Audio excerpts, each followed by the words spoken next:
Hello, broadcasting to you live from the Orion spiral arm of the Milky Way galaxy, the solar system, planet Earth, North America, the United States of America, no longer Washington, D.C., as we were out there for the inauguration of President Donald John Trump's third term. We were out there at the D.C. Correctional Facility where January 6th releases were happening and other January 6th prisoners are still being held. And I hope, maybe by the end of today, I'll have some of these videos completed for you. I had an interview with one of the girlfriends of a January 6th member who was imminently waiting to get him. I believe his mom, an elderly woman, was in the car waiting. It was freezing cold. Can't feel your fingers, can't feel your feet. I mean, it was cold on the face, it was cold on the body, cold on the legs, but the feet and the hands just, and it's tough working cameras and trying to plug things in and zooming and trying to maneuver and tighten and twist. When you have warm gloves, you can't. It's almost like you glue your hands together and all you can do is chop. Like you can't really use them. I know there's different kinds of gloves. You can use those ones that you pop the fingers off and you can be dexterous. You can have some nice dexterity, but I didn't have those. So yeah, the elderly mother was waiting in the car, couldn't be out there in the freezing cold. And during the interview, she gets the phone call and she missed it. And it was from the 202. It was from the department. So she had to call back. And then she reached her boyfriend. They raided his house. Her story is that I think Jeremy Brown, let me double check. I think it might've been, but like I said, I just got back, so I haven't even had a chance to unpack all the footage. I thought I was going to have a whole day of editing 2 days ago, but that was when we were called right down to the jail facility. We had an exclusive interview with Stuart Rhodes, former leader of the Oath Keepers. He was released, so we got a chance to talk with him. He has been a guest on our show years ago. But yeah, during my interview with this woman waiting to get to see her boyfriend get released, she got a phone call that said, they just grabbed me, shackled me, threw me back in my cell, and claimed that there's been some sort of, I'm trying to remember the exact verbiage that was used. There's been a mistake. I think it was that there's been a mistake and he's not getting released. And so like in that moment, that phone call, could have been, hey, I'm on my way out in 10 minutes. Heads up, here we go. And instead, it was just like the spirit and the mood of that woman waiting to see her boyfriend who's been locked up for a long time. That didn't happen. So there's a lot of feelings about the January 6 prisoners. There's a lot of feelings about the facility. Brown water, cockroaches, inedible food, no heat, dangerous conditions. We have basic guidelines in the United States of America, and it's supposed to be that there are prohibitions. Is that a word? Prohibitions on cruel and unusual punishment. What up, Kenneth? How are you, sir? By the way, however any of you are watching, please hit like on today's program. Please hit subscribe. Please leave some comments. B to the Ryan. Yeah, I think Kenneth was blocked. Something weird happened where, what was it, Kenneth? No, it was, you were not watching on Facebook. You were watching on YouTube, but then you couldn't comment. So you had to create a second YouTube channel just to, hey, I appreciate that you appreciate us unpacking the news each day here on the New American Media. So thanks for joining us. But yeah, however you're watching, hit like, hit subscribe, and try to leave some comments. Ask me some questions, tell some jokes, toss me some information, tell me about a breaking news story. As if something is happening and I have no notice of it. By the way, Donald Trump is set to speak to Davos with the World Economic Forum. And so we're going to get headlines coming on that. But honestly, in the first few days, oh, by the way, say hello to Nimbus. He's back. He's headbutting the screen and he moved my camera down. All right, Nimbus, you done here, bud? This reminds me of when Kent Brockman was broadcasting, but ants showed up on The Simpsons in outer space, and the ants' heads were this big, and he said, "Oh gosh, Nimbus! Ah, Nimbus has missed me. I've been gone for a couple days." Um, all hail our new alien ant overlords. It's funny. All right, yeah, Nimbus can't stop rubbing his face into the corner of the screen. Nimbus is a regular on the show. Here, he's giving me a handshake right now. Wait, can you see? You can sort of see. All right. Anyway, so we're gonna unpack the news of the day. It's impossible at this stage to keep track of everything that's happening. It really is. I think it's been like 200 executive orders. I'm sorry, at least 200. I believe there were 200. All hail our new cat overlords.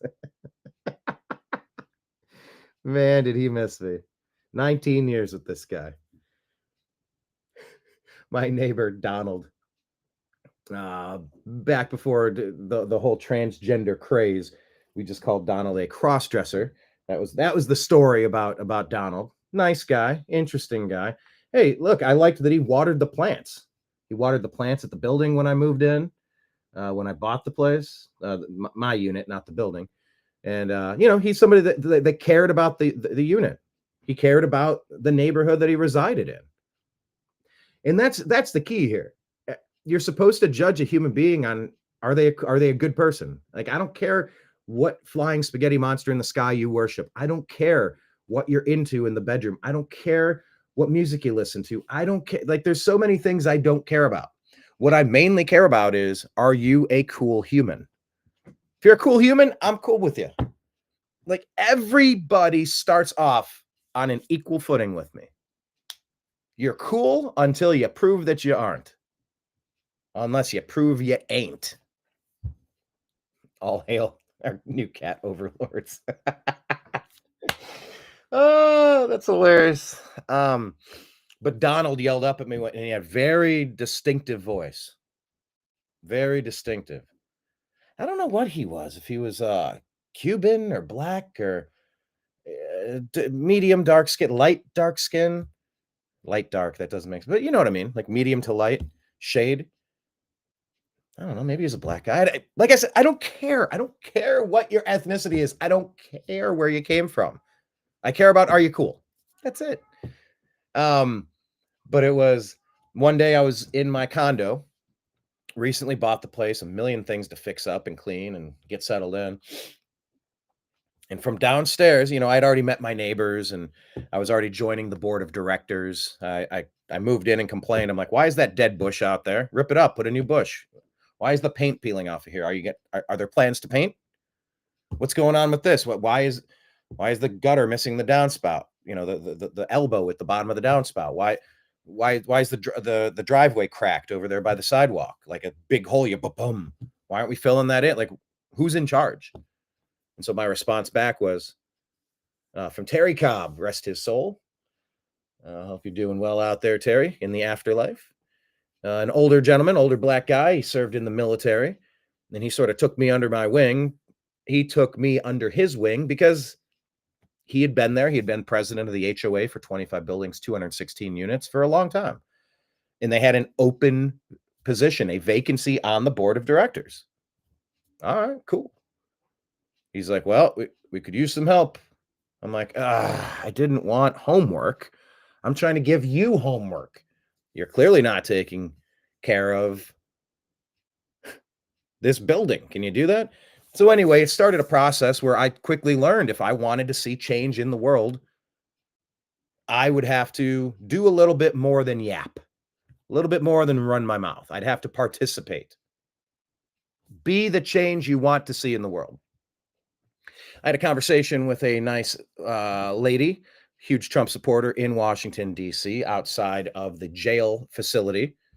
She was next to me as I was interviewing one of the released prisoners. I later went up around the corner to the same Irish pub where I ended up watching my Ohio State Buckeyes win the national championship. Hell yeah. Really, kudos to Ryan Day. He was 0 for 5 technically 0 for 4, but in the past 5 years, he had not been able to beat that team up north. We had superior teams to probably anybody in college football, 0 championships and 0 wins over our rival, that team up north, TTUN. So I called earlier on the season. I also do a sports show called The Unhappy Hour. If you want to support the program, you can order some coasters. I'm on Venmo at Brian Engelman. These are wooden, Ohio-made, The Unhappy Hour sports show coasters, 4 per pack. They're wooden, $30 a piece, or 2 for $50, including shipping. And if you want one of these pins, those are $25. So it's $75 if you want all 3 of them. Go on Venmo at BrianEngelman and include your address. Tell me what you want. If you just want one of these, say coasters, Ohio shape, coasters, circle shape, pin, or you could do any combination of circle, coasters, and pin, Ohio shaped coasters and pin, or all 3 for $75. Put your address in there, shoot me a Venmo, and I will toss these in the mail to you. Kenneth has a set. Thank you very much. Appreciate you, sir. Oh, also, I was in the middle of 5 stories about Ryan Day. Let me talk about Ryan Day. I called previously on Ryan Day to be fired if he's unable to win the national championship year. Now, these are unrealistic expectations. I don't need those comments. Did I name the Bush George? No, I didn't name the Bush George. I named the Bush, you're dead. You're dead. Getting replaced. Some say there's a nursery at the corner I could use. Some say Walmart has a section. Either way, rip it out. Put something good in. They've been saying a long time we need shrubberies. And I did. I actually did make my neighborhood great. Patting myself on the back. No, but I became the head of my grounds committee. And so I fixed all of the dead stuff in the planter boxes. Just dirt boxes being used as litter boxes for cats instead of something to beautify the building. Every place I could, I planted stuff, greened things. And in the laundry line areas connecting the carports behind the buildings, communal areas, where they had laundry lines, so you do the laundry in the laundry room, and then outside you could hang them to air dry. I punched into the water line through that wall with my landscaping crew. Put a water meter, a timed water meter on the outside, and then hooked up a drip irrigation system around those areas. And we put potted plants. Our landscaper, Alan Howard, great, just a great partner over all of those years. He said, I would go to Beverly Hills and Bel Air, and I have a million things million projects where I'll go to a client and maybe they bought the place, or maybe it's just been in disrepair for a little while, or maybe they just want something new. And they'll go, get it all out, take it all out, empty it all, and here's a new plan of what I want to design. So there were tons of pots, the random and hodgepodge, but okay. Have you seen how much pots are? $25, $50, $75, $100, $150. Like, pots are very expensive. So I got to talking to him, and he's like, I have piles of this stuff at my yard, the big facility where everything, you keep all the materials. And I said, bring them over. So we lined all of those empty areas. These were just trash collection points, dirty mattresses, Target shopping carts, piles of trash, recycled, just cans, homeless. It was just bad. It was all sorts of bad. Instead, we built urban gardens on drip irrigation timers. So at 3 a.m, when it was the coolest, everything in these areas would get drip watered right into the soil, right into their roots. No wasted water. It's not cooking in the sun and you're wasting and it's all evaporating. We did it as smart as we could, as water efficient as we could. And you know what? I mean, people had fresh lime, lemon, grapefruit, and orange trees now. People had fresh tomatoes, rosemary, peppers, potatoes, compost bins for their scraps, worm composting farms. I mean, we had strawberries. Everything we could grow, we did grow. But that was all because I started complaining And the person in charge said, hey, we could use your help. And I said, if that's what it takes to get things done, I guess I will. And honestly, that's been the driving thrust, the main force behind the New American Media all these years ago. 14 years we've been doing this. I don't believe that the lying legacy media provides us much anything of value. I think they deliver us commercials.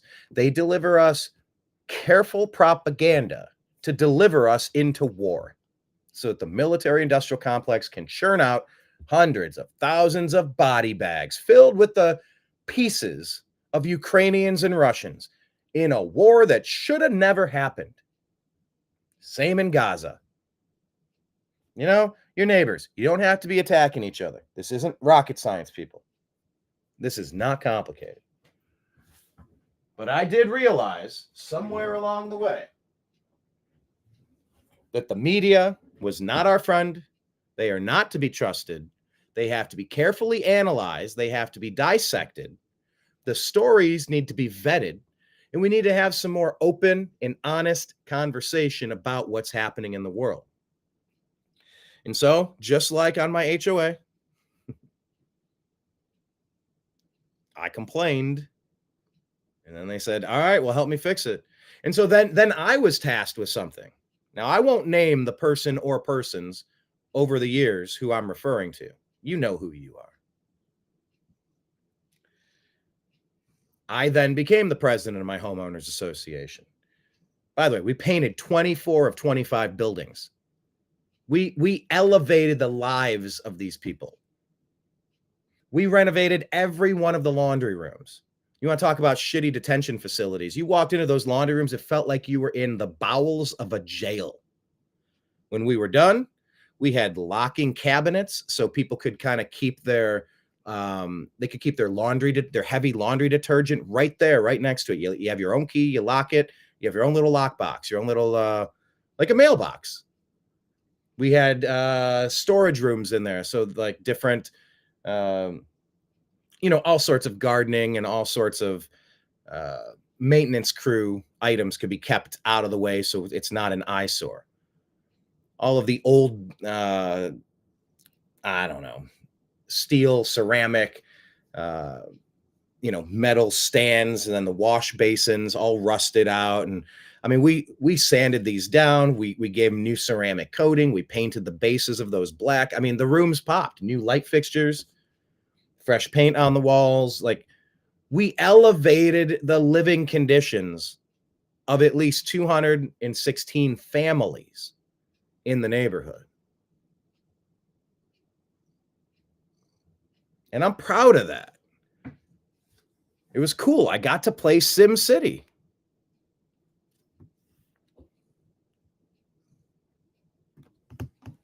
But that's what this experience of being a human is like. In The Departed, Jack Nicholson says, I don't want to be a product of my environment. I want my environment to be a product of me. That stuck with me. Speaking of which, I'd love to sit down and watch that movie again. It's one of the greatest. So good. But that's what the New American Media is. We don't want to sit back and consume. We want to participate and improve. Don't want to sit back and complain. We want to participate and improve. And so, look, we do deliver these shows in the studio to you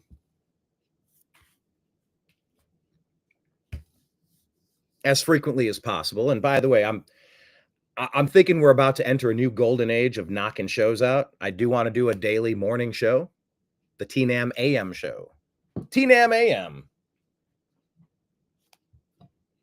To kind of quickly unpack what's going on. Along with Tuesday, Thursday, Agree to Disagree. Blake might be back. I don't know if he wants to jump in today. I don't know. We'll see. We're all kind of trying to figure out what it is. Three of us share this studio, and so we all kind of cross, we do our own content, and then we help each other out on content as well. But we go into the field also. I'll get back to the field. 2 quick programming notes. I do intend to do Agree to Disagree today at 3 p.m. Eastern Standard Time live, so please join us at 3. Why do you keep jumping up there? No. Hey. What are you doing? The cat runs the world, right? I don't know. I built him a little cat bed right near the heater, but he wants to jump up elsewhere. So I'm going to do Agree to Disagree at 3 o'clock today, and I'm going to do Strictly Football with Mike Barra at 5 o'clock. We're going to talk about the Ohio State Buckeyes championship. Maybe kind of give an overall, maybe a rejiggering, a reconfiguration of the top of the NFL draft boards. He's a Seahawks fan. I'm a Cleveland Browns fan. And of course, we're going to break it down. The Final Four in the NFL playoffs. The Kansas City Chiefs and Buffalo Bills. Go Bills. Sick of the Chiefs. Bills, you got to play perfect. You have to beat the Chiefs and the refs. I don't know why the NFL keeps rigging games for the Chiefs. It feels like that's the case. I don't know why they keep cramming Kelsey and Mahomes down our throat. Enough already. There are 32 franchises in this league. Call the games evenly. Stop rigging this as if anybody wants to see them win ever again. We're sick of it. As spoken as a victim of the Kansas City Chiefs, Dirty Dan Sorensen lowering the crown of his helmet, blasting off into the helmet of Hollywood Higgins at the 1-yard line. Instead of targeting, personal foul, Dan Sorensen ejected from the game, 1st and 10, Cleveland at the 1-yard line. They let that ball go through the end zone, called it a touchback, took the ball away from the Cleveland Browns, gave it to the Chiefs, and we lost that game by less than 7 points. Screw the Chiefs. Screw the NFL. So we're going to talk about those 2 teams. Go Bills. I was kind of hoping for a Bills-Lions Super Bowl. That way, one city's fan base will get to celebrate a championship in football, a Super Bowl, for the first time ever. Cleveland hasn't won an NFL football championship since 1964. And that was before they started calling it the Super Bowl. We helped invent the game of football, but we've never been to a Super Bowl, never won one as a Cleveland Browns organization. But that being said, we're not going to get a Lions championship. Instead, the Commanders beat the Lions. Who saw that coming? So the Commanders now, led by Jaden Daniels, are going to be facing the Eagles, led by Saquon Barkley and Jalen Hurts. So one of those 4 teams will win. I hope it's either the Bills or I hope it's the Bills. That's what I'm rooting for. I do have players in my dynasty league, Saquon Barkley and Jalen Hurts in my fantasy football dynasty league. So I'm going to be pulling for them. Sort of. Commanders are a fun story. And being there, cleavage lend. Well, it's too cold for that right now. Maybe in the summertime in the flats. The flats. That's an appropriately named place for cleavage, Linda. Anyway, it was cool being in D.C. as they beat the Detroit Football Lions. The Lions were the number 1 seed. They were juggernauts. They were kind of penciling them in the Super Bowl already, but anything goes. That's why you play the game. On any given Sunday, things can happen. So I say all of that just to remind you, Agree to Disagree at 3 o'clock today on the New American Media. Join us live, and Strictly Football with Mike Barra and myself at 5 o'clock. Join us live and dig through the comments. Okay. So yeah, I started the New American Media because I identified what was happening in the world. I didn't like what I was seeing, and I decided to get off the sidelines and participate. And that's been the driving force this whole time. So we do like to get out of the studio and go into the field. We went to Washington, D.C. for the inauguration. I got a chance to see President Trump give his speech just hours before accepting or going through the actual inauguration ceremony and being sworn in at noon or noon 01. That was the big, Trump didn't put his hand on the Bible. Wait, J.D. Vance was sworn in at noon? Trump was sworn in at 12:01? That can't be. What? Why wasn't his hand on the I do solemnly swear with no purpose of evasion and whatever. So we do go to places like Washington, D.C. when things like this are happening. We put footage up of flag burning. We put footage up of protesters. We got footage of trolls who are mocking them unmercifully to call out the absurdity of what the anti-Trump establishment, the anti-Trump base, where they're coming from. Some of the complaints can be obvious. This AI genetic vaccine $500 billion investment thing. Hold on now. I got questions about that. So we're not supposed to just follow anybody blindly in support. And we're not just supposed to shriek blindly in opposition. Take each issue as it is. But yeah, if we're talking issues, come on.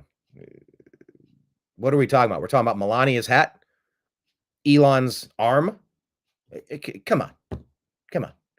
Talk about declaring an emergency at the border and locking this country down so that no more known monsters can sneak in to harm an American again. That's important to me. And it should be important to you. But we do go to these events so that we can provide you an on-the-ground, honest interpretation of what's happening for you to take and do with what you will. Spoke with an Australian who came in. He's super based Australian. That came on the heels of talking with a buddy of mine, Alex Stringer. Buddy, acquaintance. He came over when we were in Chicago. We had bourbon together at our Airbnb. And that was then we went and had dinner, like a group of us, and that was the day I was helping him compose the message he was sending to Fox because he was getting booked on Gutfeld because of his work down on the convention floor, pretending to be a lib, repeating all of the verbal diarrhea with all of these goofy talking points to prove how absurd it is. And that's really what the last 4 years has been. The last 4 years of Joe Biden's America, it's been a clown show. It's been Matt Damon in Good Will Hunting choosing the wrench. My dad used to come home drunk and beat me, and he'd give me a choice. I could either pick a spoon, a wooden spoon, or a switch, a branch off the tree, or a wrench. He goes, well, I'd take the branch personally. He goes, no, I took the wrench. He goes, why would you take the wrench? He goes, because F him. If you're going to do it, let's crank it up to 10. Or in Spinal Tap, mine goes to 11. Yeah, but couldn't you just make 10 louder, as loud as 11, and then 10 would be 11? Mine goes to 11. So funny. But yeah, he cranks his satire up to 11. And so, we got stories, and we'll be editing those in the next couple of days. So we hope you check those out. But yeah, special thanks to everybody out there who's ever supported us. I mean, it all just adds up. It's the opportunity cost of trying to do this on your own. It's stupid. It's kind of ridiculous. Even when you're trying to save money, it's easy to drop $500 to $1,000 per event if you're there for a couple of days. Yeah, if you're in a hotel for $250 a night, forget about it. Now you're into $2,000, $3,000. But yeah, just the gasoline alone was $400, $500. So special thanks to anyone out there who's appreciated and supported the New American Media on Patreon. Anybody who's ever shot anything over through PayPal or Venmo. And to the person that we met and really appreciated what we were doing, and they liked our content right off the bat. They said, thank you so much. We need more independent media. He said, hey, thank you. He goes, I want to give this to you. And he slipped something in my jacket pocket, but I didn't have working fingers. So I'm like, all right, cool. Thanks. I go, thank you. And we're outside the DC Correctional Facility. I go, hey, thank you.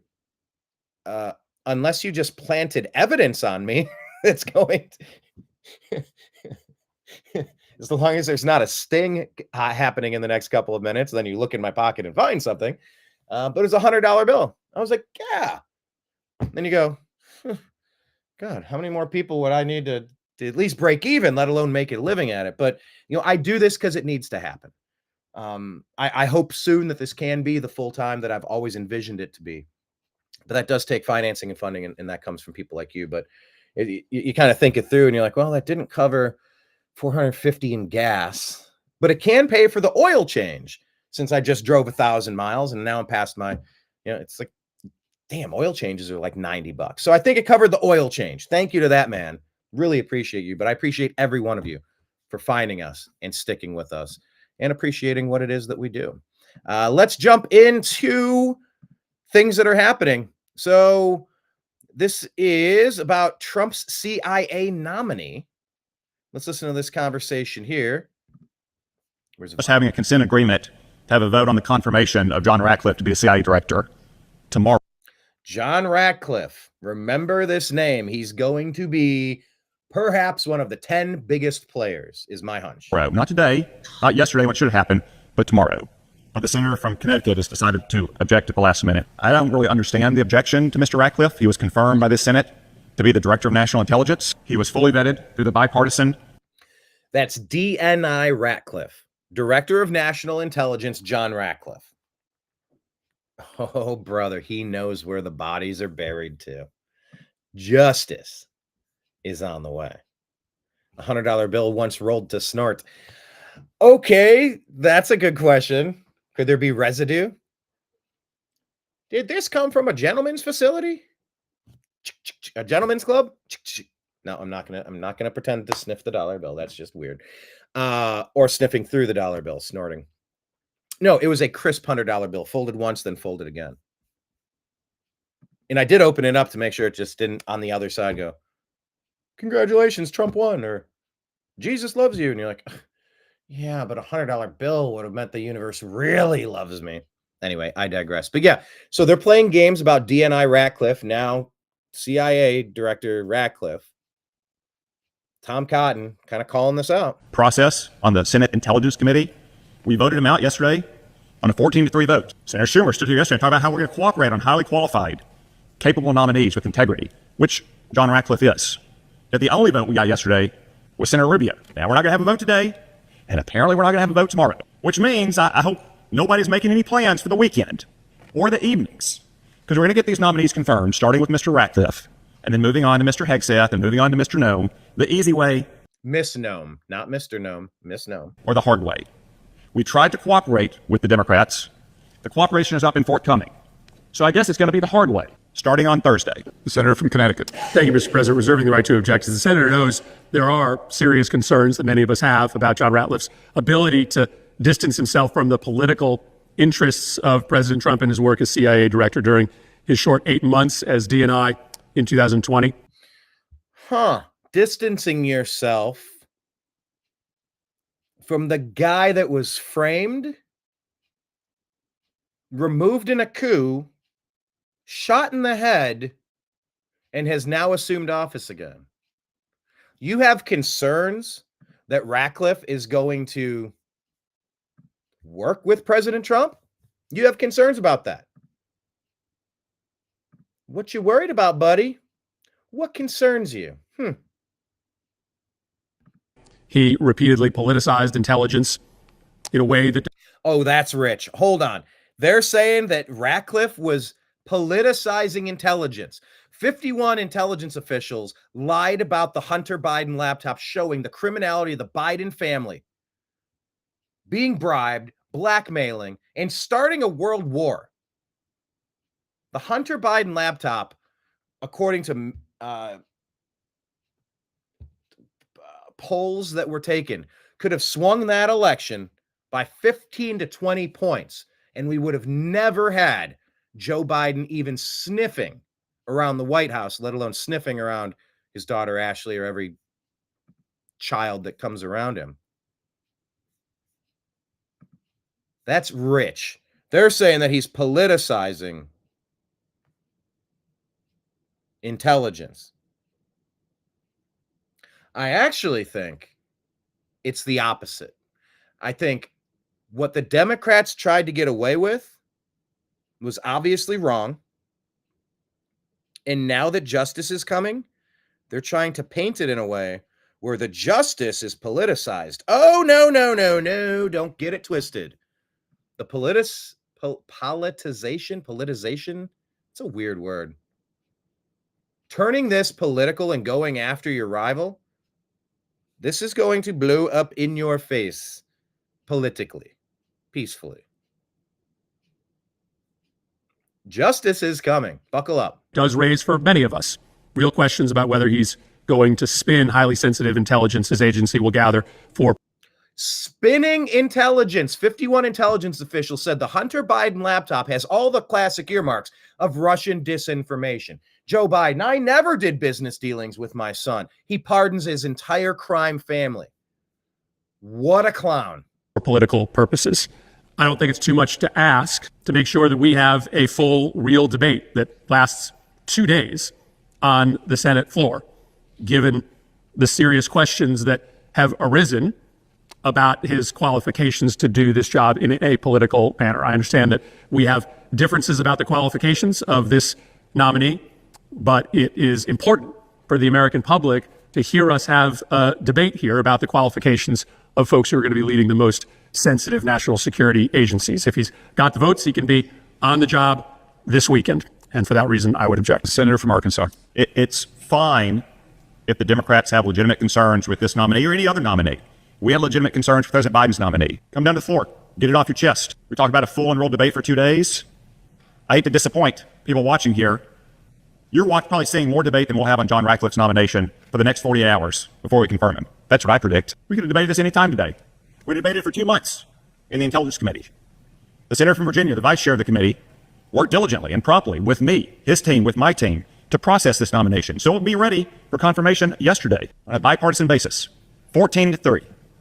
Not many other nominees are going to come out of committee with that kind of vote. So I understand that Democrats are opposed to some of President Trump's nominees. Yeah. And I understand they want to vote no, and I respect that. But should we be denying the country a Senate-confirmed CIA director in such dangerous times for no good reason? Again, maybe Senator Murphy has more to say. I invite him to come down to the floor and speak again if there is a lot more to say. I predict, though, that once again, this will be the longest debate we have about John Ratcliffe's nomination over the next 2 days. What this is really about is trying to drag out all of these nominations to play procedural games, as we're about to with Pete Hegseth's nomination, to try to deny President Trump his cabinet in a prompt and timely fashion, just like the Democrats did in 2017. Yep, it happened in 2021 as well, because around here, the shoe gets on the other foot pretty quickly. But it didn't happen in 2009, it didn't happen in 2001 or before that, and we should get back to that practice. We should especially get back to that practice when it is a highly accomplished, well-qualified nominee of integrity like John Ratcliffe is. So I regret that now we're going to spin our wheels for 2 days, but as I said, don't make plans for the weekend. Don't have any dinner dates scheduled starting on Thursday night, because we're going to get these nominees done the easy, collegial way, or apparently the hard way. I yield the floor. Unfortunately, we were... So that's happening. And what you want to know, what you want to pay attention to here is that the CIA is going to be one of the most important places. One of the most important places in the Trump administration, hands down. What they did, I mean, they're completely out over their skis. Oh, the shadow government, they really run the government. According to who? According to when? Why? Who said that's a thing? Are they the ones that took out JFK? The JFK files are coming out now. They're still not out yet. People complain about Ross Ulbricht. By the way, Ross Ulbricht, founder of Silk Road, released.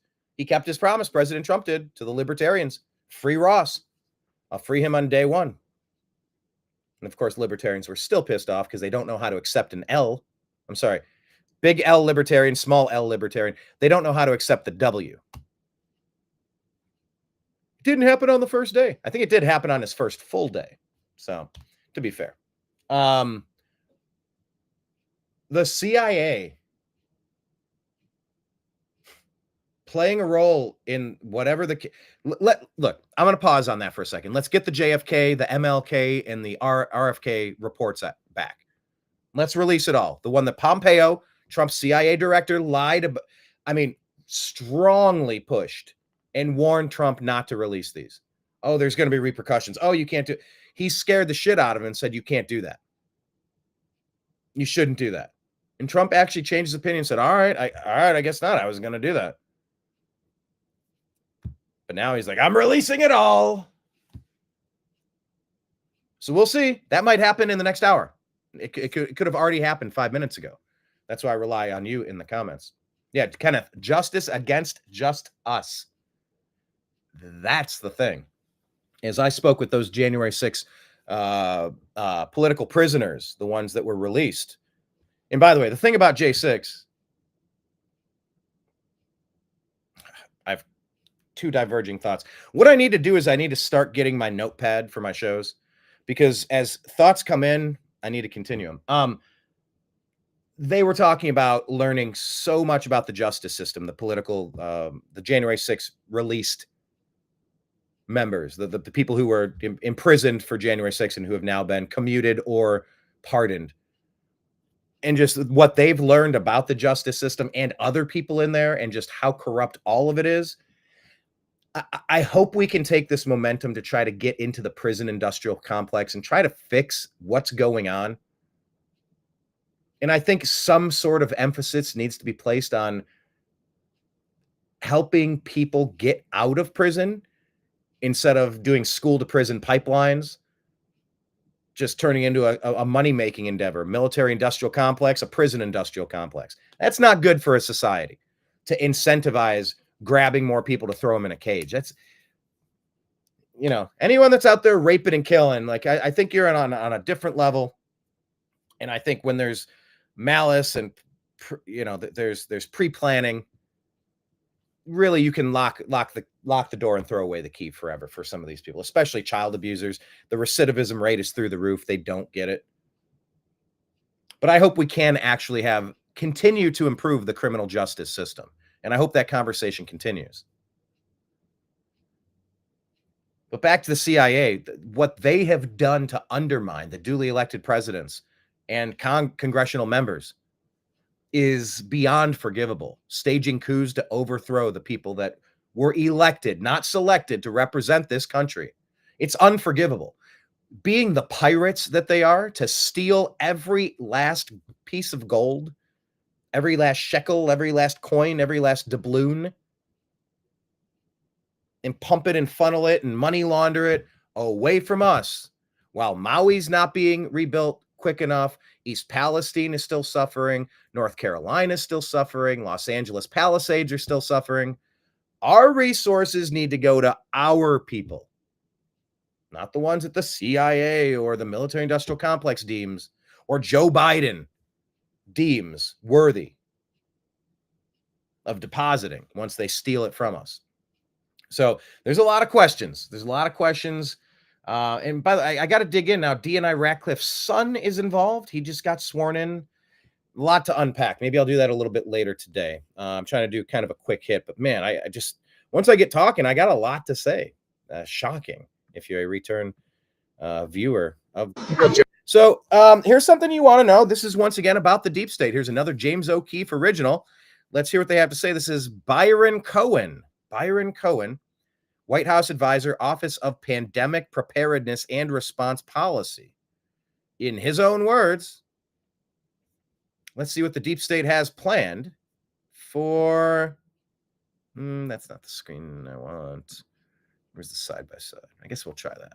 Well, here, let me do this.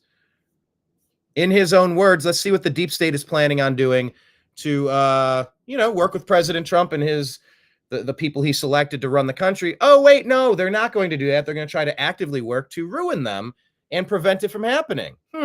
Sounds like treason to me. Joke about the deep state, but like to some degree it's real because they have ways that they can slow things down or block you without you realizing it. Meet Byron Cohen, an advisor at the White House. RFK Jr. is a very bad pick for HHS. There's a good chance that the bureaucracy just crushes him. Is there anything that you're gonna do? I would consider like slowing things down. I can't really think of anyone who I would less rather have be president. Can you give me an example of like how you think they'll do it when RFK gets in? One thing you might be able to do to like sort of make him think like something is happening when it's not. The White House advisor explains how the administrative state creates deceptive commissions to hinder executive decisions. One of the ways you can slow things down in a bureaucracy is you can commit to studying something. Put together like a commission. Mr. Secretary, we're going to put together a commission to study the safety of fluoride in water. Mr. Secretary, we're going to put together a commission to study vaccine safety. And we'll let you know when the report comes out. And he'll be like, yes, great. And then years will pass and nothing has happened. A sophisticated miracle. And by the way, that is exactly what Gavin Newsom did. Oh, I'm going to commit. We're going to form a committee. We're going to do a commission.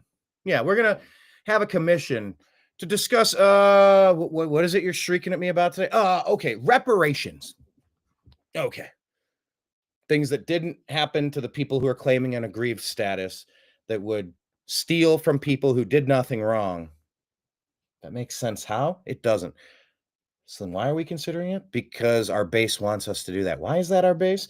Because we keep them down intentionally so that they have to depend upon us, and then the future livelihood of their entire existence means they have to vote Democrat forever. And so we have a permanent voting class that will keep us in power so that we can plunder and loot the resources of our great state and redirect money to goofy DEI backward agendas instead of filling the reservoirs and repairing the fire trucks and hiring people to put out the blaze that takes the entire Palisades away from us.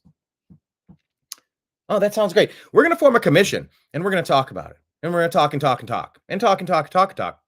And then nothing happens. It's a placation. It's like when I called the prison bureau.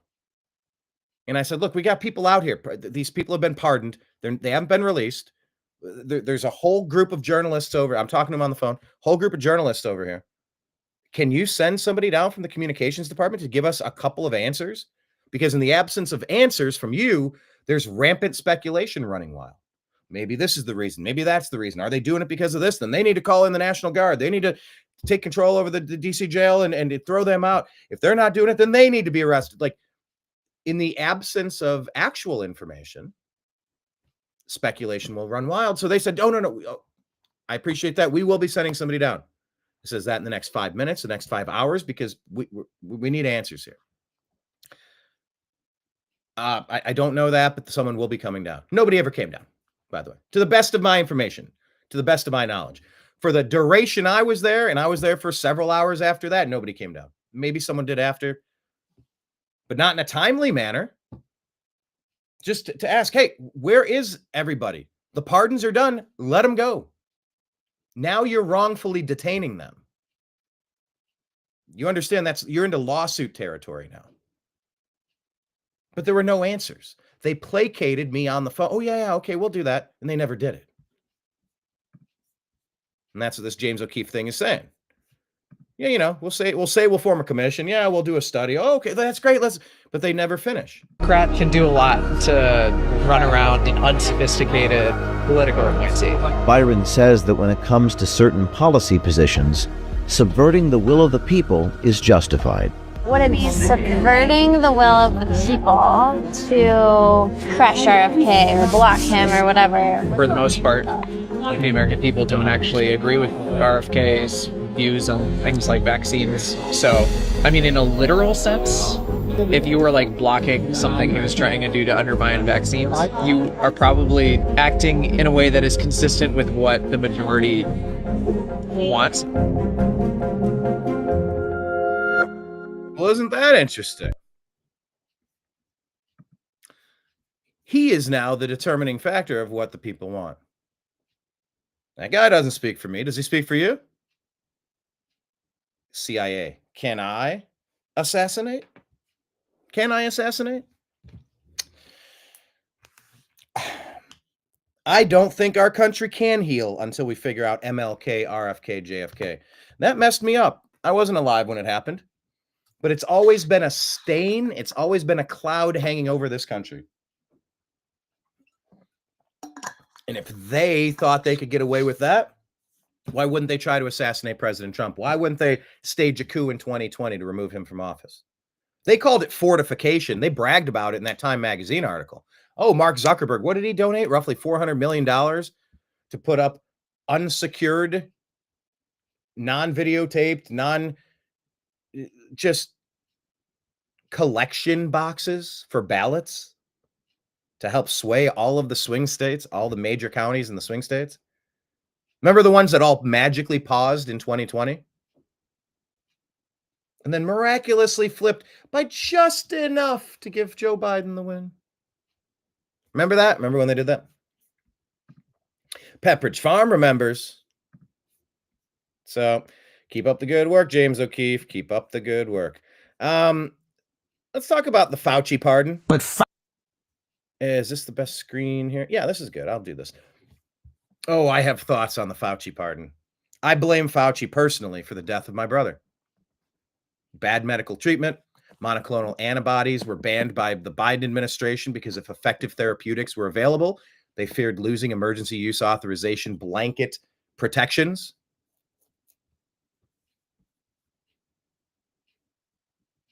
They tried to provide a one-size-fits-all approach, demonizing ivermectin,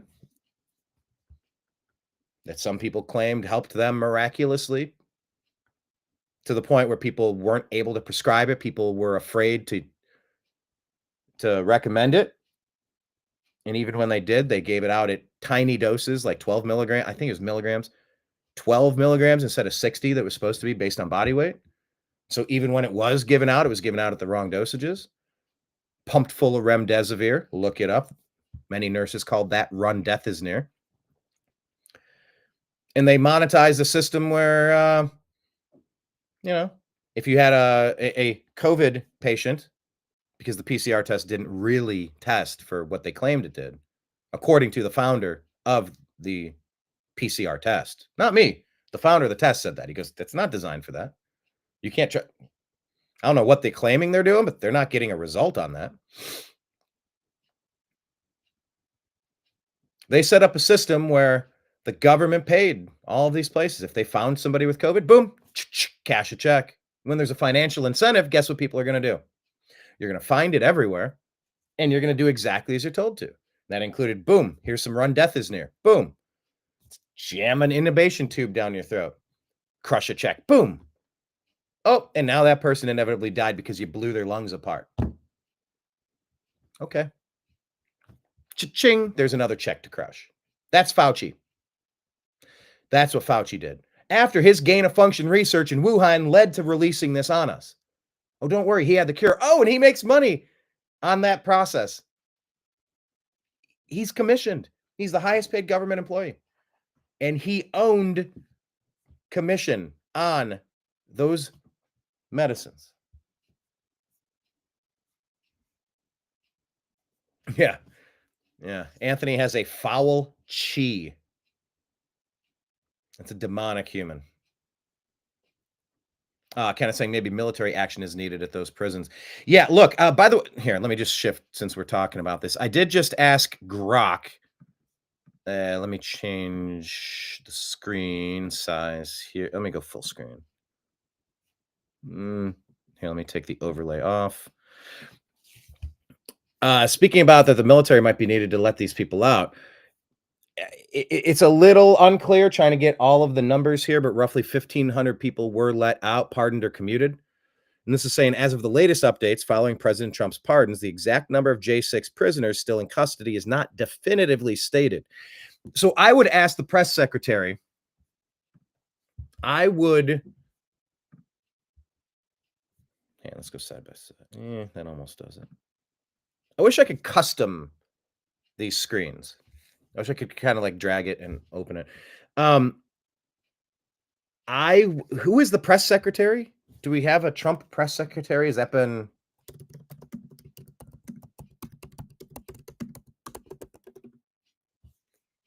See, in the inch. Oh yeah, it's this girl, Caroline Leavitt. I haven't seen her give a press release yet. I haven't seen a press conference from her yet.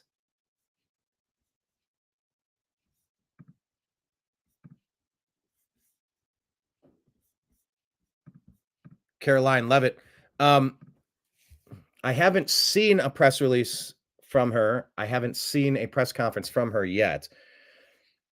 But I do know that in 2 days in office, President Trump has given more press briefings than Biden did in his entire term. Now, maybe that's not entirely accurate, but it certainly feels that way. And at this rate, he'll have that done within the end of the week. I've never seen somebody work as hard as President Trump. You might not agree with everything that's done, but nobody works harder. So back to Grok here, saying that will that work? No. Let me try that screen. So this is where I my role of producer and on-air talent gets a little complicated.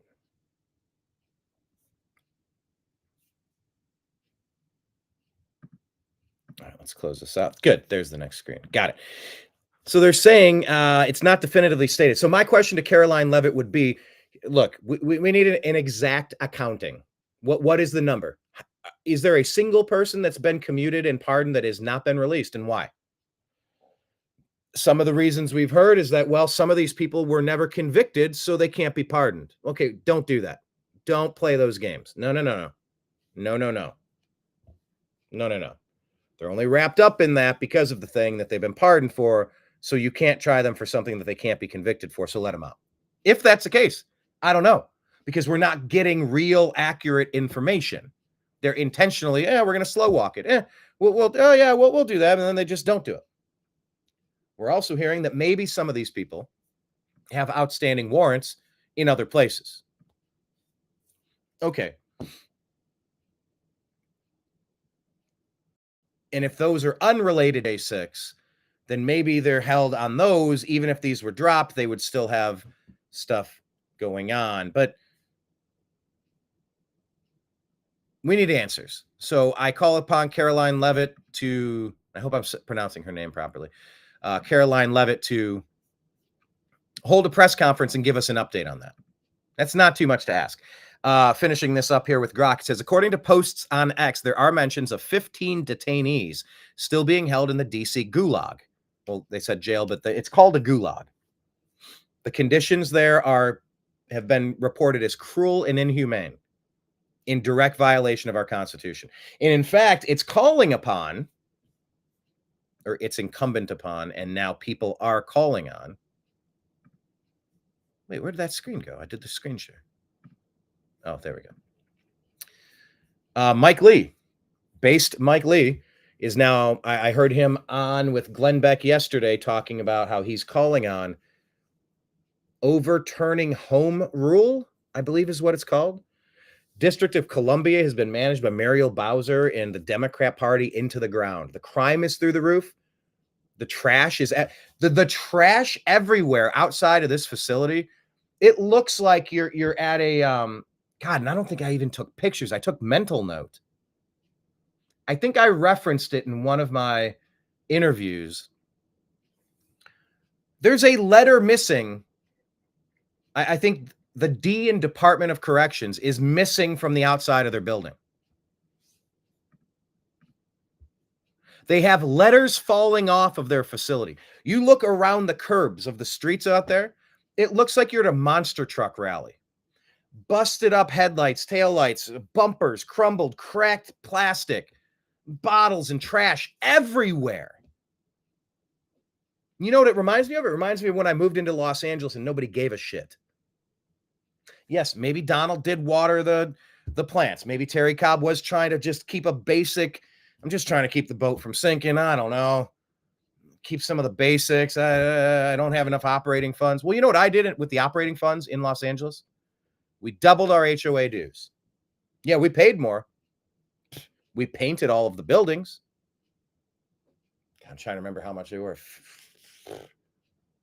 20 to 60 grand a pop.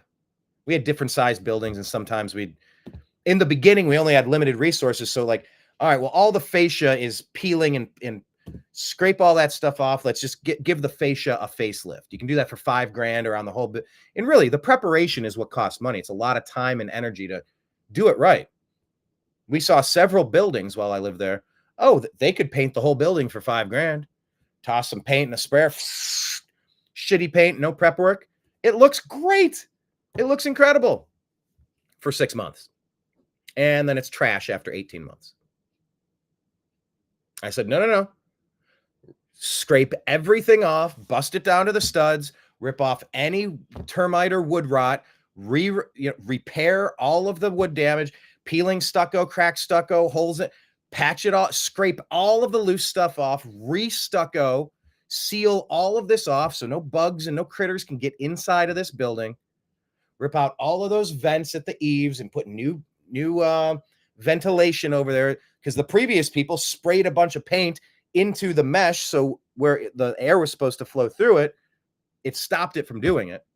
Oh God, somebody's going to screenshot that. Oh my gosh, he looked through the hole in his 2 fingers. That could mean this, or it could mean that, or it could mean that I was saying that mesh has holes in it, and when you paint it, those holes are sealed and no airflow can go through it. We're back to the Elon making a hand gesture conversation. Let's not be stupid. Let's not play into the dumb fuckery involved with Melania's hat, Elon's arm. I'm in an uproar over the silliest shit every single day. I'm not, and I'm not going to be. I'm not going to play that game. But yeah, DC, run into the ground. Trash everywhere. You're telling me nobody in this could do a work release thing, or could, if you decide to be on the grounds committee to help keep the area around the facility clean and neat, maybe you can shave 5% off of your sentence. Get some sunlight, get some fresh air. Oh my God, it's a privilege. You wear an ankle monitor. You put it on when you leave. You take it off when you go back in, so you can't run away. DC is run into the ground, and Mike Lee is calling to, I believe it's calling end home rule. And so Congress, they've abdicated. They've given up their responsibilities per the Constitution. Congress is supposed to be managing DC. Instead, they're letting the Democrat Party running into I start talking, and sometimes I get out over my skis, and 25 words come out as blah. There's a Family Guy who goes, yeah, I can say all the letters in the alphabet in 1 second. Blah. Because that's how it's blah.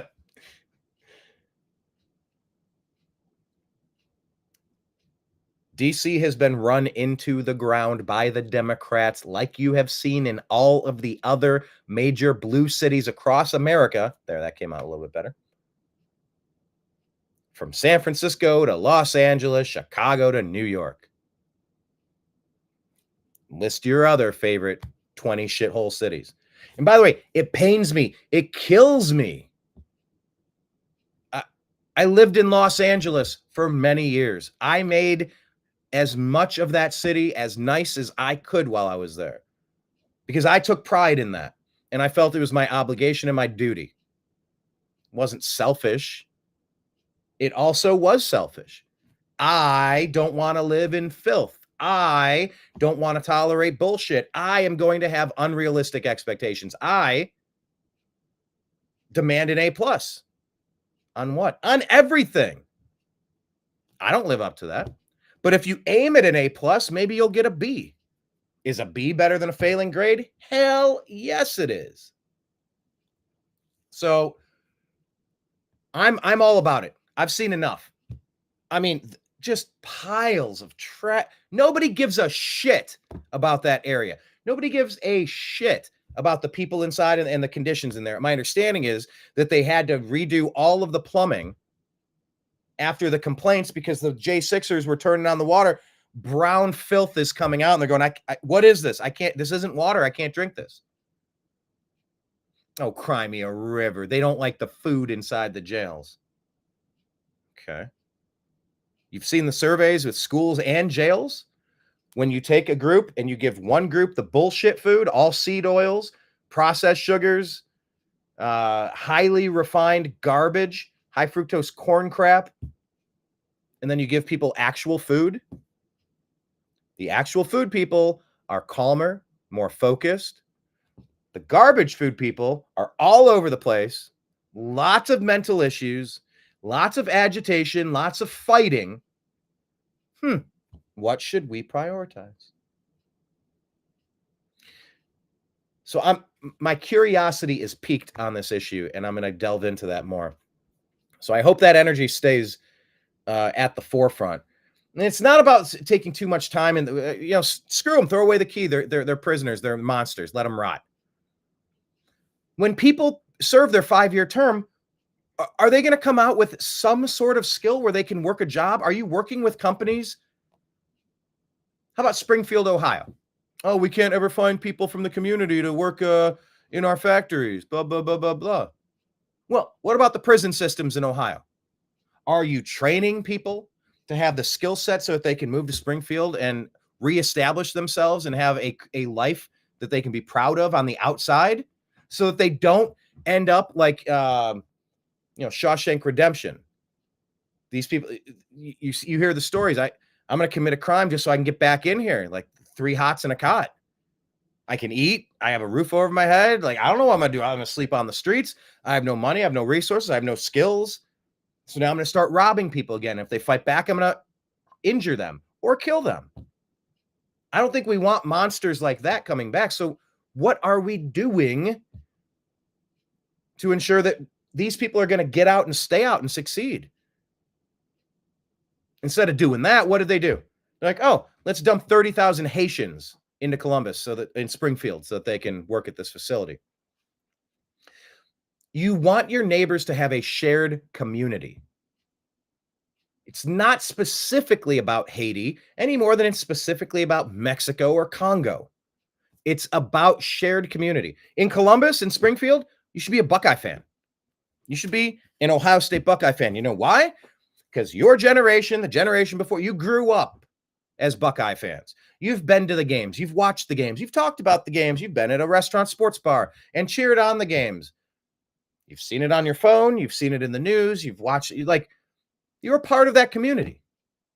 But no, you just turn the can upside down and you dump a bunch of people from somewhere else. And you go, oh, there's a bunch of people.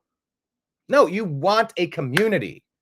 And you lose community when you just dump 30 million people illegal into the country. So we'll follow that story with Tom Homan and the deportations that are occurring, but explains food fights.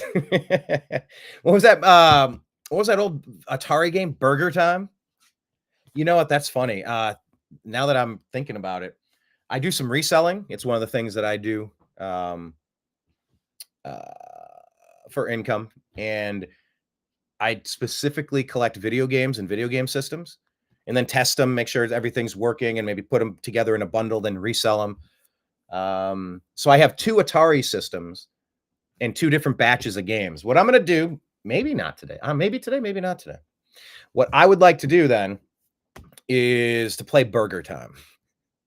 So if I have Burger Time in my Atari stack, I'm going to play it. Yeah, that explains the food fights.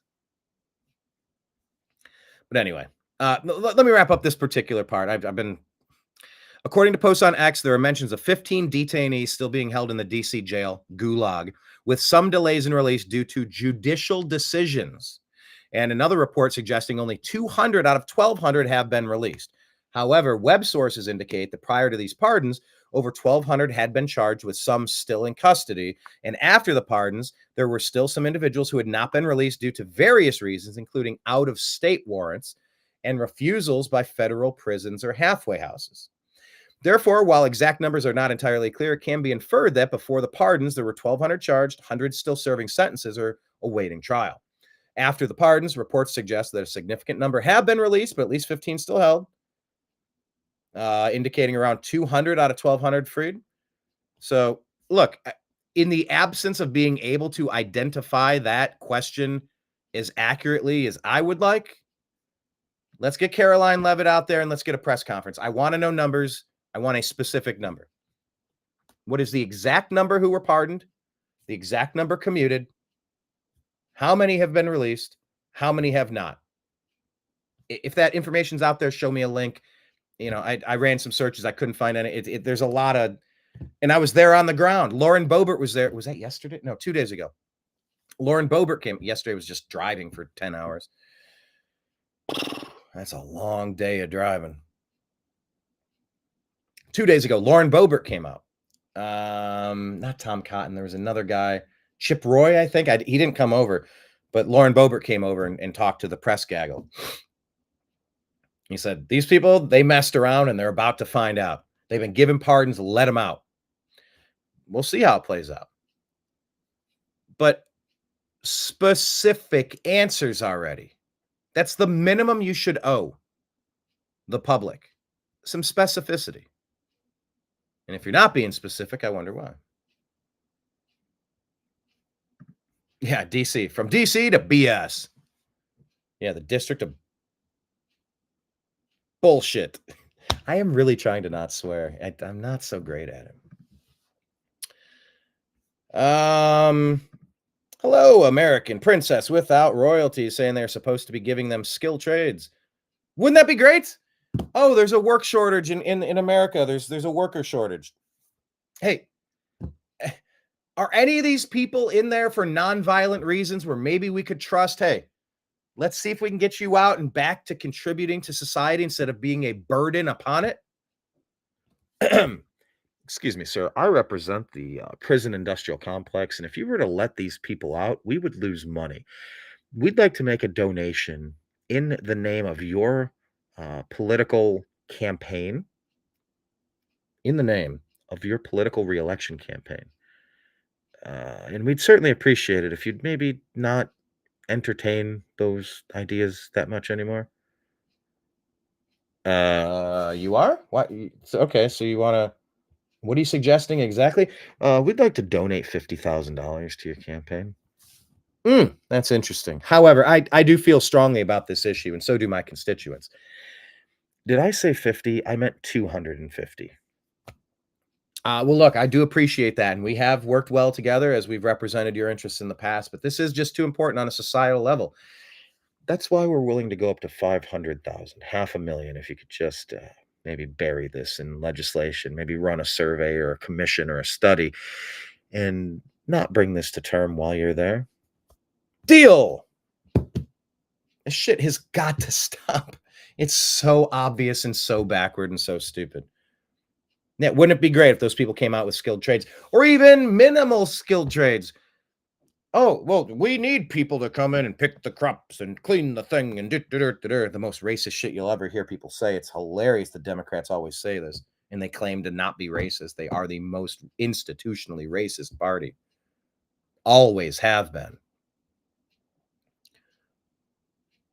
Yeah, we wouldn't need to import foreign workers if half the people in jail... Imagine the number of people who are in jail that aren't actively stealing from other people or physically harming other people. If they could get out and work, maybe there could be some housing, some really affordable housing where they would love to just be on their own, out of the pen. Maybe it's cheaper. They could pay rent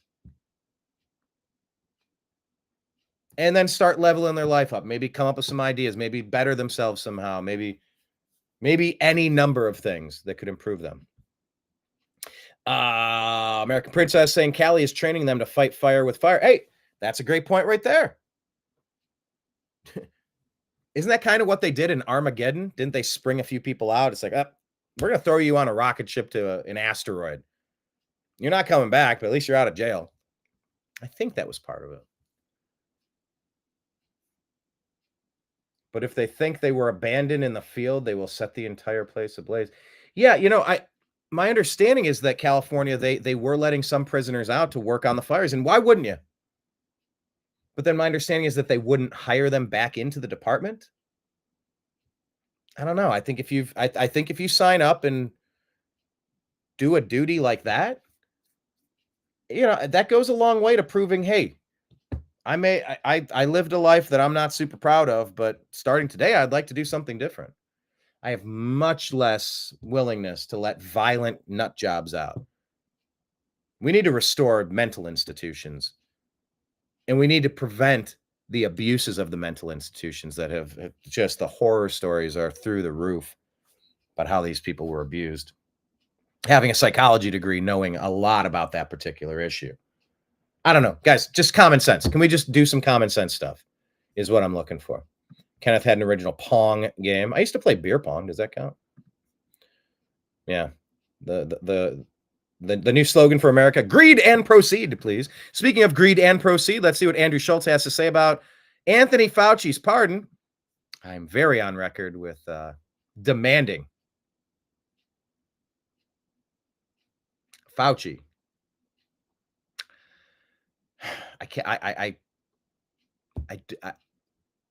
I stutter and stammer and pause because the things I want to do to Fauci,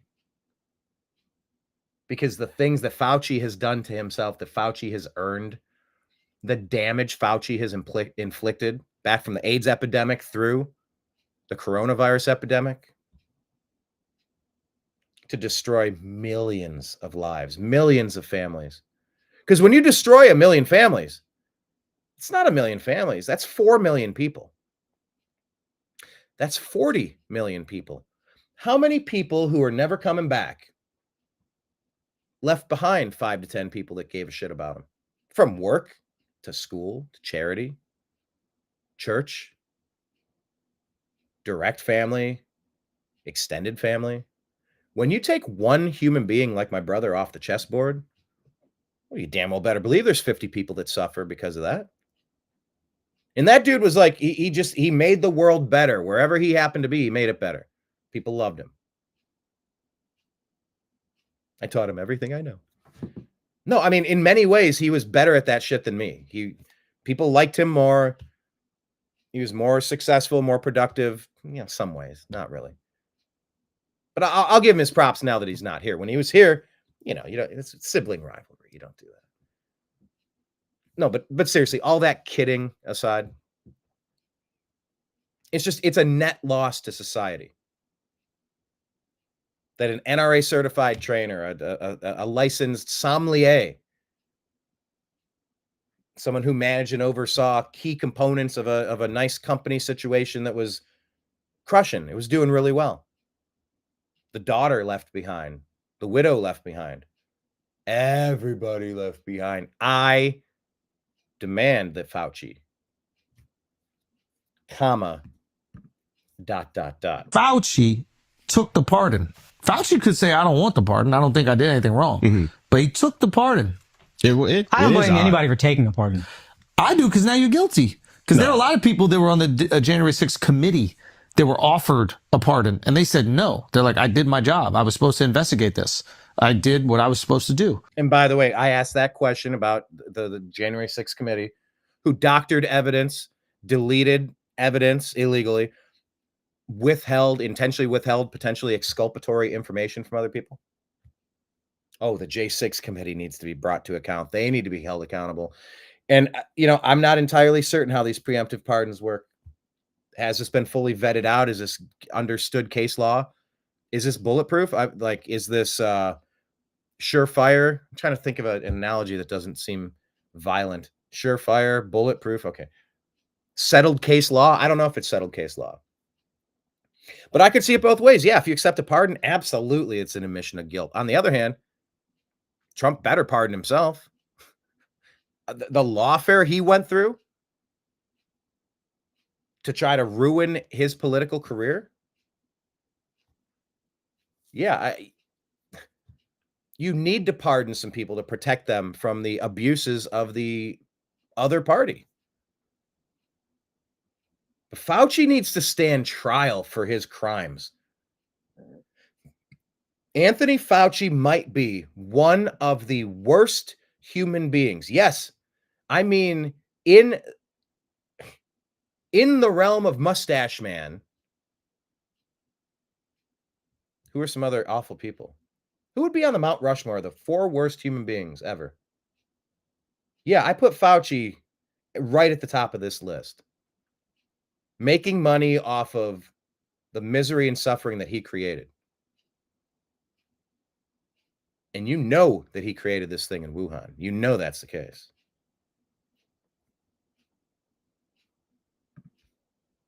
Thank you, Kenneth. Sorry about my loss. Yeah, 3 years have gone by. Just over 3 years now. And my dad at the service, he said, if Donald Trump was in office, my son would still be alive. I believe that is what my dad said. He said Biden came in here and he forced Florida and put pressure on to ban monoclonal antibodies. And that was super successful right at the time that my brother died. And he couldn't find it around him and around Columbus. Couldn't find it because Biden and Fauci were pressuring people to stop doing that. Because if that's successful, they're going to sell fewer jabs. Fuck him, fuck them. Fuck all of that shit.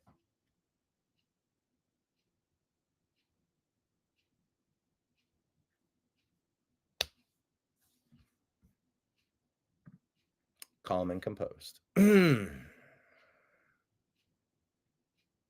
That strain that my brother got could have potentially been repaired, stopped, remedied, and set right again by monoclonal antibodies. Oh, and they claimed, oh, no, the new strain, it's not really effective against those, so we're going to ban it. You're not in charge of fucking medicine, Biden, Fauci. You're not in charge. You can make your recommendations as much as you want. You don't get to tell every fucking hospital what they may and may not do, what they can and cannot explore as potential repairs, as potential remedies. But they did it anyway. Where is the fucking justice? Dirtbag Biden, dirtbag Fauci. I have thoughts on the matter. I don't want the pardon. If you're Fauci, you're not taking a pardon? What's in my arm, yo? What's in your arm, not mine. That's what I'm saying. What's in my arm, yo? Why are you taking a pardon? What's in my arm, yo? Okay. What's in my arm? I'm taking that part. I don't give a fuck. If I put some shit in my arm, you're not allowed to get pardoned. You told me I need to put some shit in my arm. And you told me that my brother couldn't get ivermectin in the fucking hospital. We had to sneak it in. We had to pay through the nose to find some. We had to sneak it to somebody. We were told by a nurse that they were not allowed to administer it. Ivermectin. Look up, please, look up the side effects of ivermectin. This is a Nobel award-winning drug. Now, maybe it did work, maybe it didn't. I don't know. Several reports said it was super helpful. Maybe it was, maybe it wasn't. I know what wasn't helpful. I know what wasn't helpful. Here's what wasn't helpful. Remdesivir, keeping monoclonal antibodies away from my brother, keeping ivermectin away from my brother, and jamming a fucking intubation tube down his throat so you could collect a big payday, especially when he ended up in a casket. None of that shit worked. None of that shit worked. You know what we would have liked to try?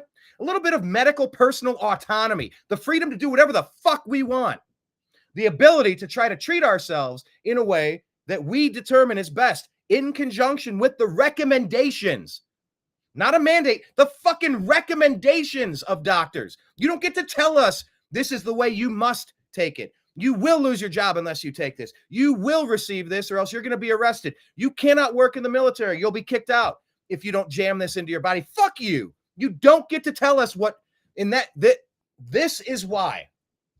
By the way, number one, this is why I don't have this conversation on the show every single day.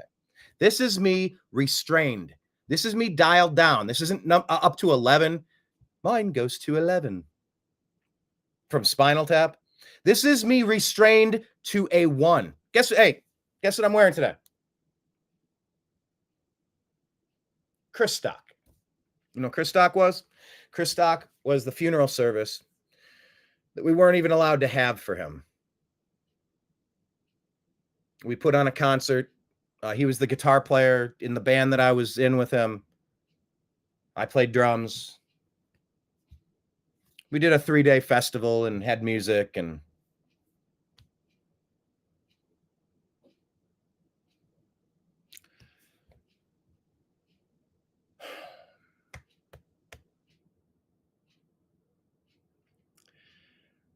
if somebody would have held Fauci accountable for AIDS, his impact, his actions during the AIDS epidemic, maybe COVID wouldn't have happened. But I'll tell you what, if we don't hold Fauci accountable for what he did to release the coronavirus from the Wuhan virology laboratory, despite being told you may not work on gain of function, a little fucking rat. You know what he did? They just changed the name of gain of function. No, we're not doing gain of function. We're doing this other thing. What's this other thing? Well, it's gain of function. We're just calling it something else. Remember, that's what's happening with DEI right now. DEI, they're making specific mandates and they're putting it out there. They're warning people, hey, don't continue doing DEI, but hiding it under a different name. Don't you dare. That's exactly what Fauci did. The beagle torturing Fauci. Remove the vocal cords because the researchers couldn't stand to bear the whimpering and the cries as sand flies ate these dogs alive. Fuck you, Fauci. If we don't get justice for what that monster has done, they're gonna do it again. So I don't know what that looks like now that the other child sniffing monster, Joe Biden, offered them a pardon. I don't know. I don't know exactly what this looks like. But if he is actually pardoned, and if that will hold up under appeal and investigation, then doesn't he lose his Fifth Amendment rights against self-incrimination? And we can finally get to all the lies that he told Rand Paul? Can we finally get to the bottom of what happened? Can we seize his ill-gotten gains from profiting on this? He's a patent holder. He's selling the product that he delivers. Cause and reaction, problem, solution. If we don't fix this, it's going to happen again. It's back to my analogy earlier about painting the building. Can't just throw some paint, block off all of the ventilation on those eaves. Those no longer work. Can't just spray it over peeling paint. That's all going to fall off. You have to do it the right way.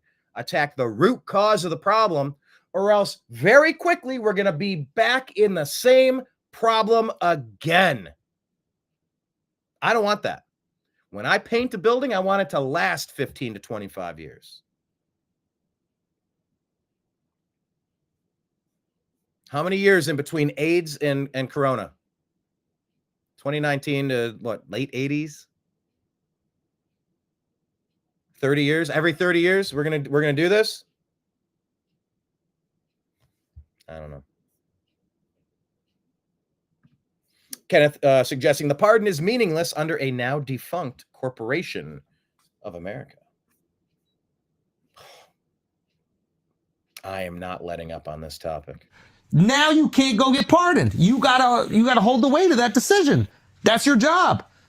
What's in my arm, yo? I mean, what's about to come out? You ain't wrong. Like it looks a suspect. It definitely looks crazy suspect. Yeah. I think it's because they lied about knowing it was a man-made virus, knowing it came from China, whatever. They were lying about the origins of it. Mm-hmm. That's what my first thought. Could be the vaccine too, but I tend to think they covered up when they knew where it was from. Yeah. They absolutely lied about it. Every time I play the Jon Stewart clip, they'll flag it. Fucking ABC. ESPN Disney, because it was a Stephen Colbert show. Every time I play it, they'll, is it because a penguin kissed a pangolin? What's the cause of this chocolate outbreak outside of Hershey, Pennsylvania? Oh, I don't know. A bat kissed a pangolin? It's the coronavirus laboratory right fucking there. I knew it week 1. I did a podcast called Big Fish in Little Kingdom. It was out of China. It's a acquaintance of mine, and God, it was week 1, week 2 of the coronavirus. I did the whole thing, and I talked about the origin and this and that. They cut so much of that conversation. You don't cut podcasts apart. You don't edit that, but you do in China, especially when China's trying to hide the fact that they were responsible for unleashing this on the world. You can't say this was an accidental lab leak. This was unleashed intentionally, unless proven otherwise. Why would I assume something that happened was accidental when it could easily, just as easily, have been intentional? All these monster globalists, they're meeting in Davos. They want to reduce the world's population. Carbon dioxide is a poison. Carbon dioxide is ruining the earth. Every sentence I speak releases carbon dioxide. So you're calling me poison? Oh shit, they're trying to thin the herd. They want fewer humans on Earth. Remember the Georgia Guidestones that were blown up? Yeah, I remember that. Pepperidge Farm remembers. Oh, God. Lie about one thing, you lie about the other. All of a sudden, you got to keep lying to keep up the lie. There's a lot of lies going on. What's in my arm, man? What is inside my arm? But you're good. What's in my arm? But foul. So, anyway, this Fauci thing, I'm not done on it. Here's Marjorie Taylor Greene. You know, she's trying to, she's done taking the directives of the media. From now on, she's going to move it her direction. Just enough is enough. Here's the reporter. Tours, meetings here. Is this all you really talking about? Is the that was a little quiet, but the reporter says, "Are J6ers going to come to the Capitol?" And MTG says, "This is all you're really going to talk about, J6ers." J6ers that have been pardoned. Yeah. Okay. Are you going to talk about the Biden family that got pardoned? No. I haven't. Oh, okay. What about the rapers and killers and murderers that Joe Biden pardoned? There's tons of them. Is that a focus at all? Well, I'm asking about J6. I know that's what you're asking. I know that's what you're asking about, and I'm not doing this. This insane place up here and all of y'all's obsession with January 6th is absurd. Everybody outside of here is sick and fucking tired of it. I'm serious. And so Joe Biden pardons all these murderers and rapists and disgusting people, and then everybody up here has got their panties in a wad because J6ers got pardoned. Like people that walk through open doors. A lot of them walk through open doors. That's it. But everybody here is like, J6. Seriously. But you've been so outspoken on this issue. Yes, I have. And they're pardoned. And thank God, I hope they go live their lives and can reassemble something back together because they have suffered enough. Go do a story on all the Antifa BLM people that never served time. Over 95% of them, seriously. Think about that. And go do a story on these cities that BLM burned to the ground and they never built back. They raised all that money on ActBlue and they never built those communities back. You don't think it's a fair question to ask you because you've been so outspoken. It is nauseating. I've seen all the Democrat-run networks ad nauseum about January 6th, and they just can't get over themselves, but they don't give a shit about real Americans. The speaker just created a select committee to investigate January 6th, so it's not like Republicans aren't talking about this. No, but it was your question. Are you gonna have J6ers come in? Are you gonna give them tours? Like, I'm so sick of you people and all this crap. I really am. The reason why I asked that is because other people have said that, and so I assumed you would be one of the people that would also be having tours. Just because I know you're close to some of the people. Because you're assuming. You know, the problem is you people never gave me a fair shot to begin with, and all these assumptions and all these headlines and all these lies. So you came in asking me, why don't you do a story on what people care about? People care about the border, the economy, energy. They're sick and tired of the foreign wars. They're tired of the hypocrisy up here, and they hate the media right now. They do, I'm serious. You guys have created a situation where you're not trusted and people are sick of y'all. And it's sad. I'm serious, it's sad. Well, so no, I'm not answering this question because I'm not going down this stupid thing of Marjorie Taylor Greene. Well, I don't think it's stupid to ask that question. I mean, just you've been so outspoken on this issue, I thought you might want to talk about it. But that's all they're doing. You know, I've had multiple. Look, I think it's fair to have mixed reactions to the pardons, the commutations. I think it's fair to have mixed reactions on that. You want to know my official stance? I think it's fair to do that.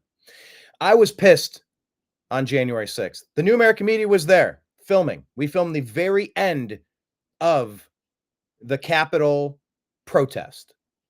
The tear gas, the final pushback. Kind of watched in pseudo disbelief.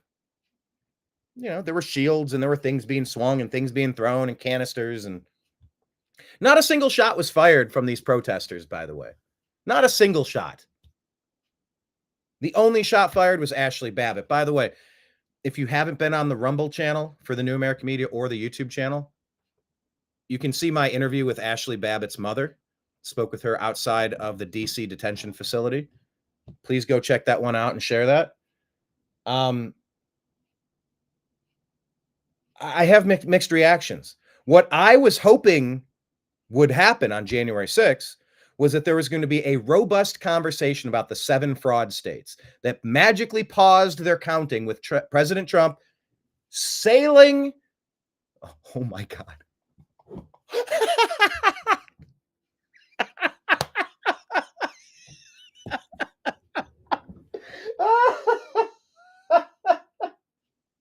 Did you see what I did? Oh my God. I'd have to go back and watch that. I'm wondering, did I tap myself and then mention here? I'll go much lower on the angle of trajectory. And I said, and sailing toward an easy re-election.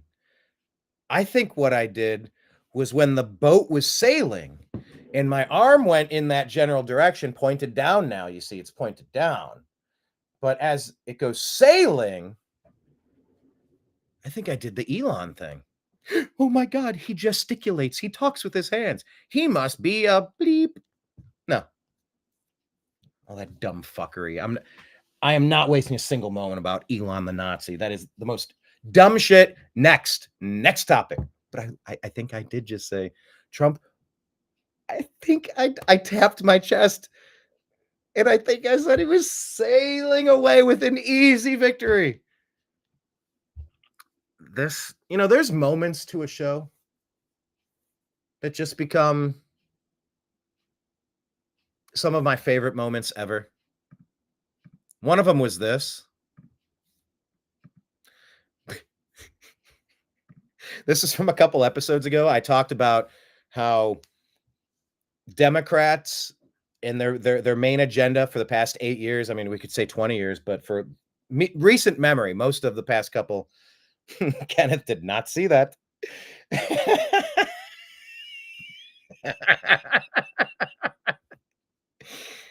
Kenneth did not see that. I was talking about how Democrats, all they do is they stack lie upon lie, hoax on top of hoax, hoaxes and lies. They stack them up like pancakes. In fact, they're so full of lies and hoaxes, they could build a stack of pancakes with them reaching the moon. From the earth to the moon, a stack of pancakes of lies. I forget where it came. Geez, maybe it was Kenneth that, or maybe it was Blake. I don't remember. Someone said something about diabetes. All those pancakes will give you the diabetes. And so I went into X. I asked Grok, hey, create an image showing a stack of pancakes from the moon to the earth with Wilford Brimley. So this moment here, this stack of pancakes to the moon.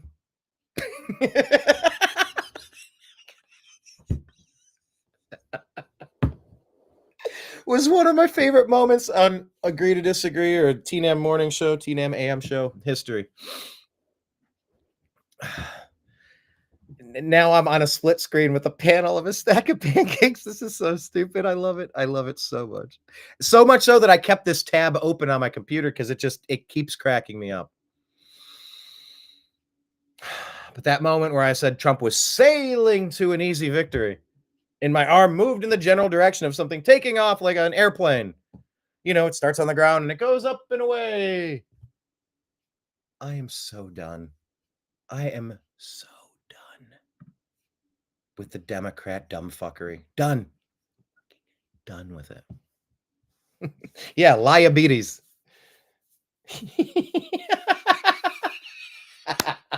That's easily one of my favorite jokes, Kenneth. Liabetes. Instead of diabetes, it's liabetes. Thank you for like that. That's what I intended to add there. Liabetes. Got a case of the liabetes. All right. There's so much to talk about. But my point on J6 was this. I was there and I had thoughts. I wanted us to debate on the floor of Congress the certification of these clearly fraudulent states. You don't just magically pause a national election and then magically drag it out to magically flip it by hundreds of thousands of votes over as many days as it takes. No way. Throw those away. Do a one-day new ballot vote, voter ID required, in person, do the vote. We can't trust. You got that joke from American Dad. Okay, thank you for the attribution, by the way. My contention was that those states, the fraud states, you can call them swing states, they're fraud states. Arizona, Pennsylvania, Michigan, Wisconsin, shit, what were the others? North Carolina, a couple others. They were so compromised, throw them out.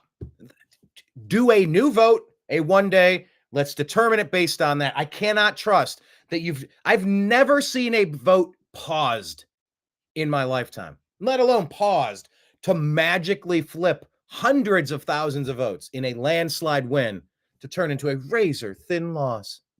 No way. I wanted to hear that debate on the floors of Congress. Instead, you know what we got because of J6? Insurrection was committed. President Trump led an insurrection. Fuck off with insurrection talk. Not a single shot was fired. An insurrection would have had shots fired. President Trump wouldn't have said, let's go march peacefully and patriotically. He would have said, let's go grab them and drag them out. I'm ordering all the military members and all the Capitol Police to stand down because we're going in there and taking. None of that happened. None of that happened because that's not what happened. The breaches by people like Ray Epps, who were encouraging others to get caught up in this snare, this trap, this honeypot, this spider web. He and his ilk were already moving the barricades to start the storming of the Capitol while President Trump was still speaking. But the lying legacy media, Fox News included, lied and said Trump ordered them to go there and commit an insurrection. It never happened. It was a mostly peaceful protest. And then some people did some things. But because that all happened, magnetic doors were magically opened. Barricades were removed. People took self-guided walking tours. Yeah, Pence. I was actually going to talk about, I got a challenge coin here. I was wondering if anyone's ever received a challenge coin. Question of the day, have you ever received a challenge coin? Ooh, I would like to make some. I need to sell more of my existing merch before I make more merch. But I'm going to write this down. TNAM challenge coin. Let's do this. TNAM challenge coin. But yeah, Mike Pence received that handshake. That challenge coin was transferred to him. Congratulations, sir. Thank you so much for... we're glad that you saw it our way and pushed this through and got the... Because when Pelosi... I'm trying to remember exactly how it happened, but Pence was in charge as vice president, but when it turned into a safety threat, a security threat, Pelosi then assumed control and command. And she rammed through the certification when it should have been debated, and there should have been an ample opportunity to say, we cannot accept those votes. And maybe the result would have turned into all of those states have acted in a way that have led them to make us believe the results are untrustworthy, therefore unverifiable. Those 7 states cannot be counted. Therefore, no candidate reached the 270 in electoral college votes. Therefore, president will be decided by a congressional vote, in which case President Trump would have won. Or you're going to delay this for 7 days. You're going to kick it back to the states. They're going to have one chance to get this in a one-day ballot initiative and go. None of these conversations happened because of the J6 riot.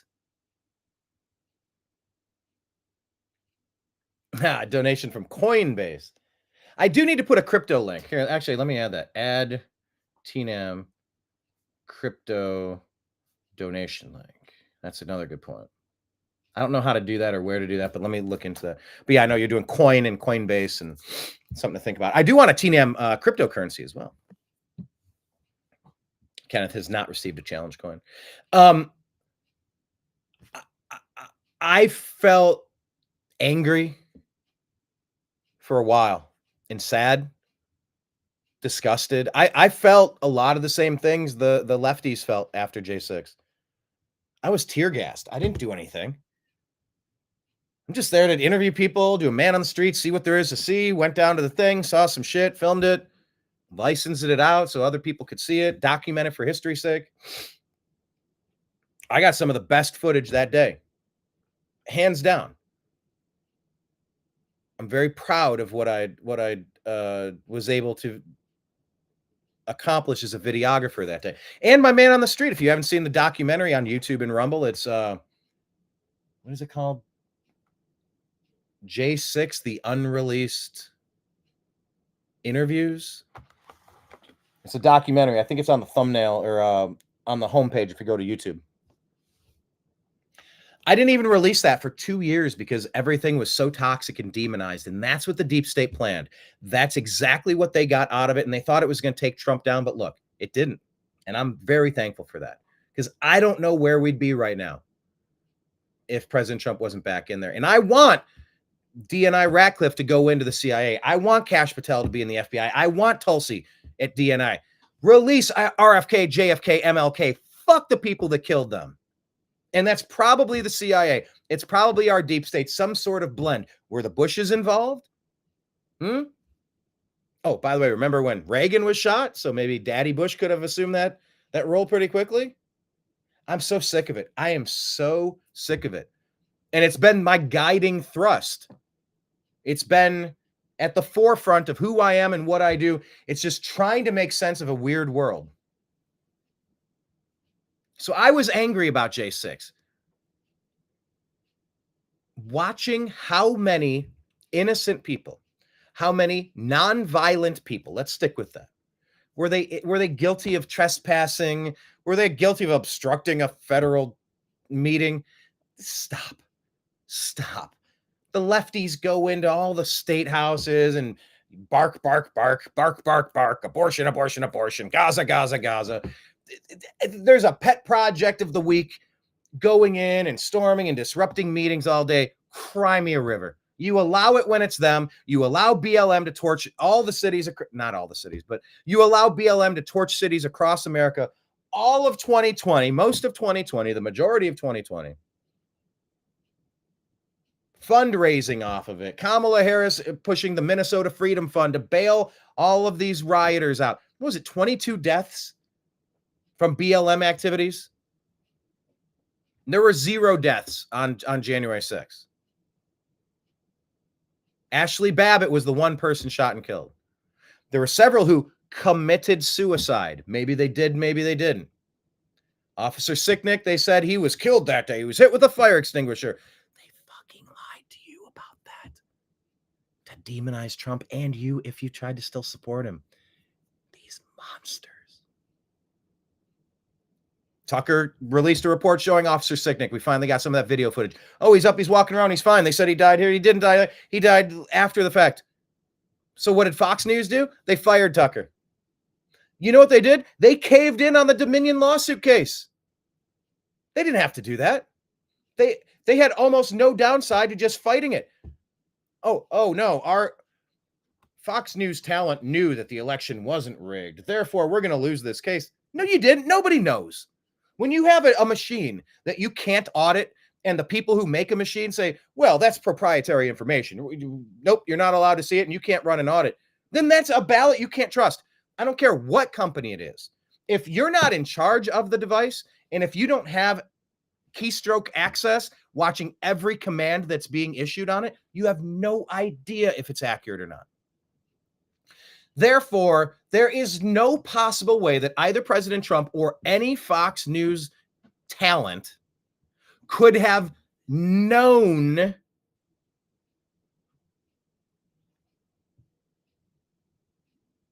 that the counting machines were accurate, because nobody does. If you can't run a full forensic audit, Nobody can know. Hence, the lawsuit had no standing.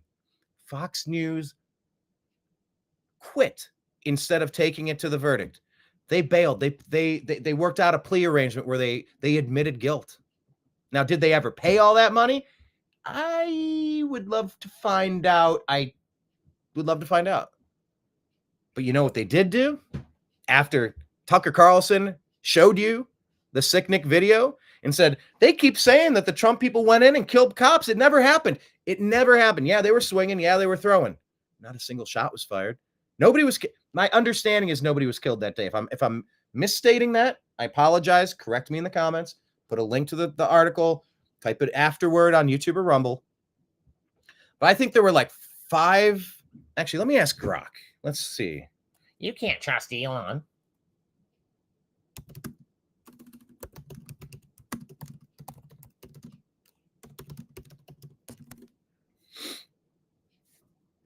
If I ask who died in the January 6th riot,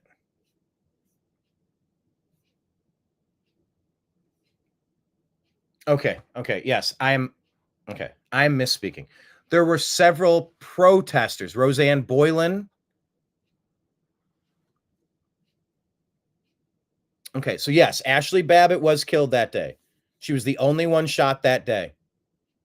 Her death was immediate, directly linked to the violence, attempting to climb through a window near the speaker's lobby.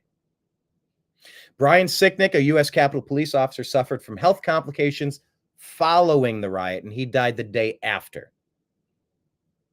I mean, health complications, okay, and that was after the riot. Was that directly attributed to what happened? You're kind of taking a leap now. There's a little bit of ambiguity there. One had Kevin Greason and Benjamin Phillips. One had coronary and one had a hypertensive heart disease. And during the chaos of the riot, but their deaths were not directly caused by violence. So they died, but it was not directly. And then there were reports of suicides among law enforcement officers who responded to the riot in the days and months that followed the event. Officers Howard Liebengood and Jeffrey Smith died by suicide, allegedly. But then their deaths were later classified as in the line of duty. And then 4 officers in total committed suicide after the attack. It's important to clarify that while these deaths were associated with the events of January 6th, the direct cause of death varied, with some being directly due to violence, others from health issues, exacerbated by the day's stress, and some from subsequent suicides. That's kind of what I was trying to say.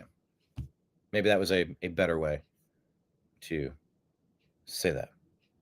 Yeah, from BLM to BM in our cities. Bowel movements. Really, that DC gulag, so much trash. And they had missing letters from their sign. You drive into this facility every day. You drive past this building in your HOA every day. Why is there a fucking dead bush right out there at the sidewalk? When you turn from the sidewalk to walk up to the building, there's a dead bush. Rip it out. Plant a new bush. Unless you literally don't give a shit about self-respect, about caring where you are. That DC gulag, just look at the outside of it. Letters missing, trash and filth everywhere. They're telling me all about the brown water on the inside, cockroaches, no heat. Come on. So yeah, this was a circuitous route to get to the point I was making about what Marjorie Taylor Greene said. I have within me strong frustrations about January 6th. I am frustrated that we didn't get to have that debate on the congressional floor because of the violence. I think in many ways the violence was counterproductive. And of course, some people say there's good trouble. Remember that phrase, good trouble?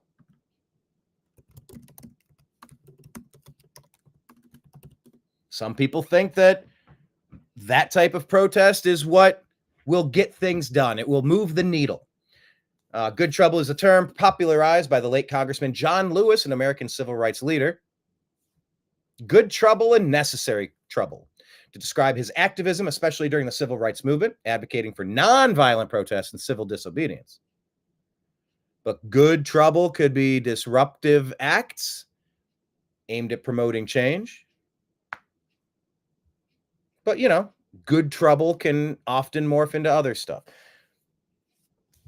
I was not a super big fan. I was not completely convinced that a blanket pardon would be the right path to go. And in fact, J.D. Vance, Vice President Vance, and Buckeye fan, J.D. Vance, you know, he was on record saying, you know, I think pardons for the J6 people, the nonviolent people, you know, that's something we should. Then, of course, President Trump's just like, commute these few and pardon the rest. We're done. I do see the value in the complete pardoning. I think in order to move past this chapter, you actually have to move past it. I can't believe you're letting them get away with. These people have all served at least 3-4 years of time. Not a single death at their hands. It was a protest. Things spiraled. They've all served multiple, you know, these people have served multiple years. Their lives have been turned upside down. And because so many nonviolent people who were just there to protest, oh my gosh, they walked into the Capitol. Heavens to Murgatroyd, the people's house. How dare they walk? Okay. Maybe not a great idea. Maybe not good. A slight slap on the wrist misdemeanor, put it on their permanent record, pay a $500 fine, do a couple hours, 25 hours of community something. Okay, let's move on. These people have been held, in some cases, years. We have the right to a speedy trial. These people have been denied a speedy trial. Their civil rights have been violated. I think they're all about to get rich, honestly. Because when you violate civil rights like this, you have to protect. You have to protect the sanctity of our civil rights. And that's honestly what they've gone after President Trump for, to the degree where his civil rights have been violated. It's one thing to try to win an election. Oh, they're lying about my policy. I never said that. They're accusing me of something. They tried to throw him in jail forever where they could Epstein him. And that didn't work. They tried to explode his head in Butler, Pennsylvania.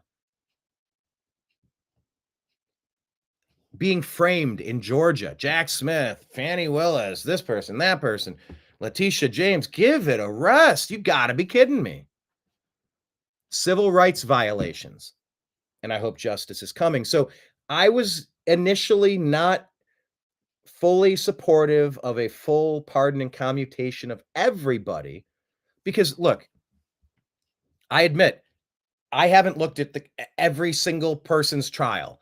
I didn't see every single punch thrown, object thrown, tear gas chucked, flag swung, bat swung, who got hurt, how badly did someone on the other side get hurt, what were they exactly charged with.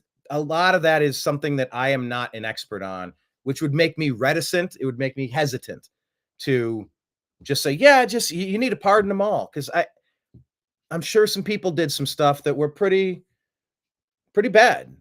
And there's a lot of good police officers there. There are no good cops. I don't know. I think there can be. I think the system's jacked. There's a lot of people that didn't deserve to get attacked like that day. And if you do call yourself a constitutionalist and a libertarian or a conservative, I mean, I think attacking innocent people is something that shouldn't be celebrated or allowed.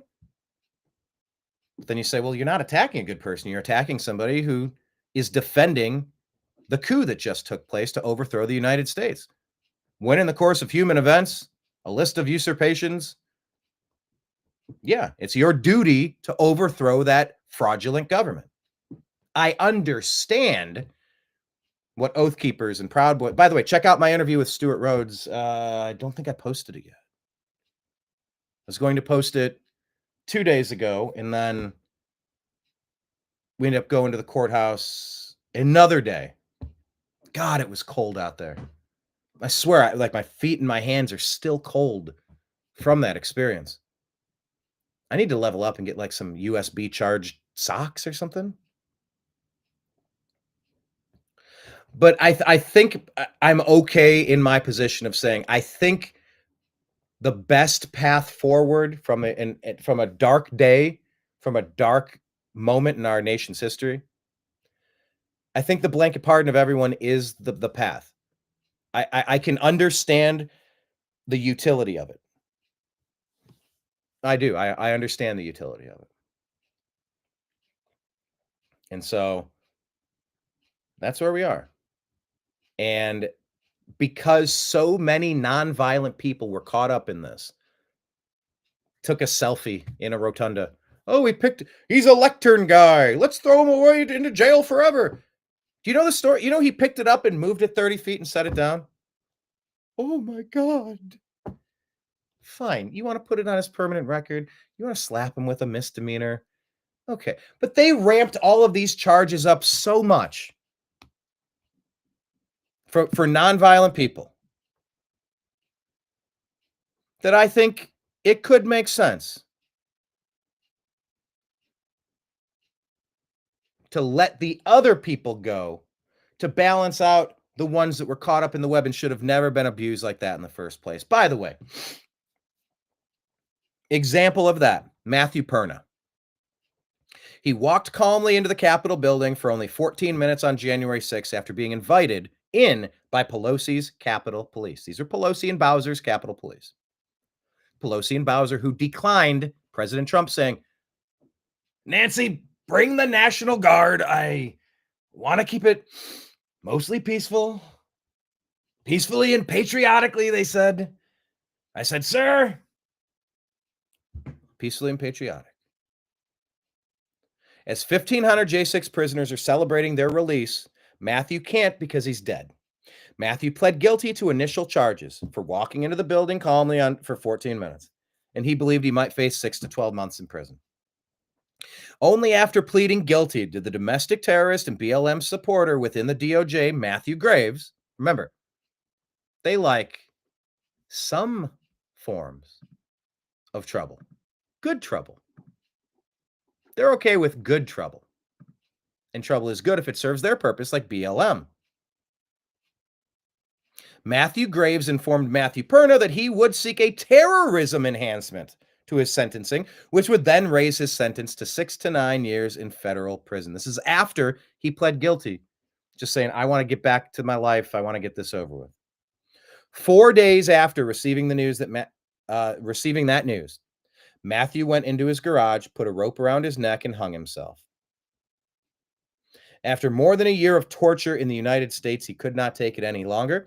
Matthew Graves belongs in prison for murder. So these are the repercussions of what they did to weaponize the J6 protest. And so in that light, I'm okay with the pardon. I am. I think you need to rip the Band-Aid off and move along. But then the question remains, what would you say? If I said 20%, would you take higher or lower? Greater than or less than? They call it the over-under in sports gambling. What's it? The over-under 20%. Would you say more than 20% or less than 20% of the freed 1,500 J6 prisoners will be rearrested? So that would be 300 people. You know, if any one of them does anything else that gets them arrested, well, President Trump pardoned that guy. President Trump let that lady out. So it's an interesting case, and we'll see how it develops. But yeah, I got a lot of thoughts on this. Anyway, I'm going to wrap up the show. I'll actually play you this. This is a different topic, and it's interesting and it's important. The LA Times and many others like them, they did not make a, quote, mistake when they endorsed Karen Bass over Caruso. And having been a Los Angeles resident, this story also resonates with me as a former resident. Oh, press play. They made a conscious decision. Here's this accomplished business guy. Here's the black DEI hire for DEI reasons. We choose Karen Bass. And that leaves us with a situation where we are now run by people who don't ever think about us. we simply don't cross their minds. They didn't get to that position by merit, and they're certainly not going to perform in any kind of a merit-based fashion while in that position. These are lifelong scumbags who fail up and fail up and fail up and fail up. And once you do that long enough, you don't all of a sudden become a high-performing person as soon as somebody needs you. If you've made conscious decisions to vote along party lines, vote for the furthest lefty, vote for the woman, vote for the gay, vote for the bear, vote for the bear. If you've made decisions like that, then you are going to have dirt balls running your country, and now we do at every single level. And that's important to keep in mind.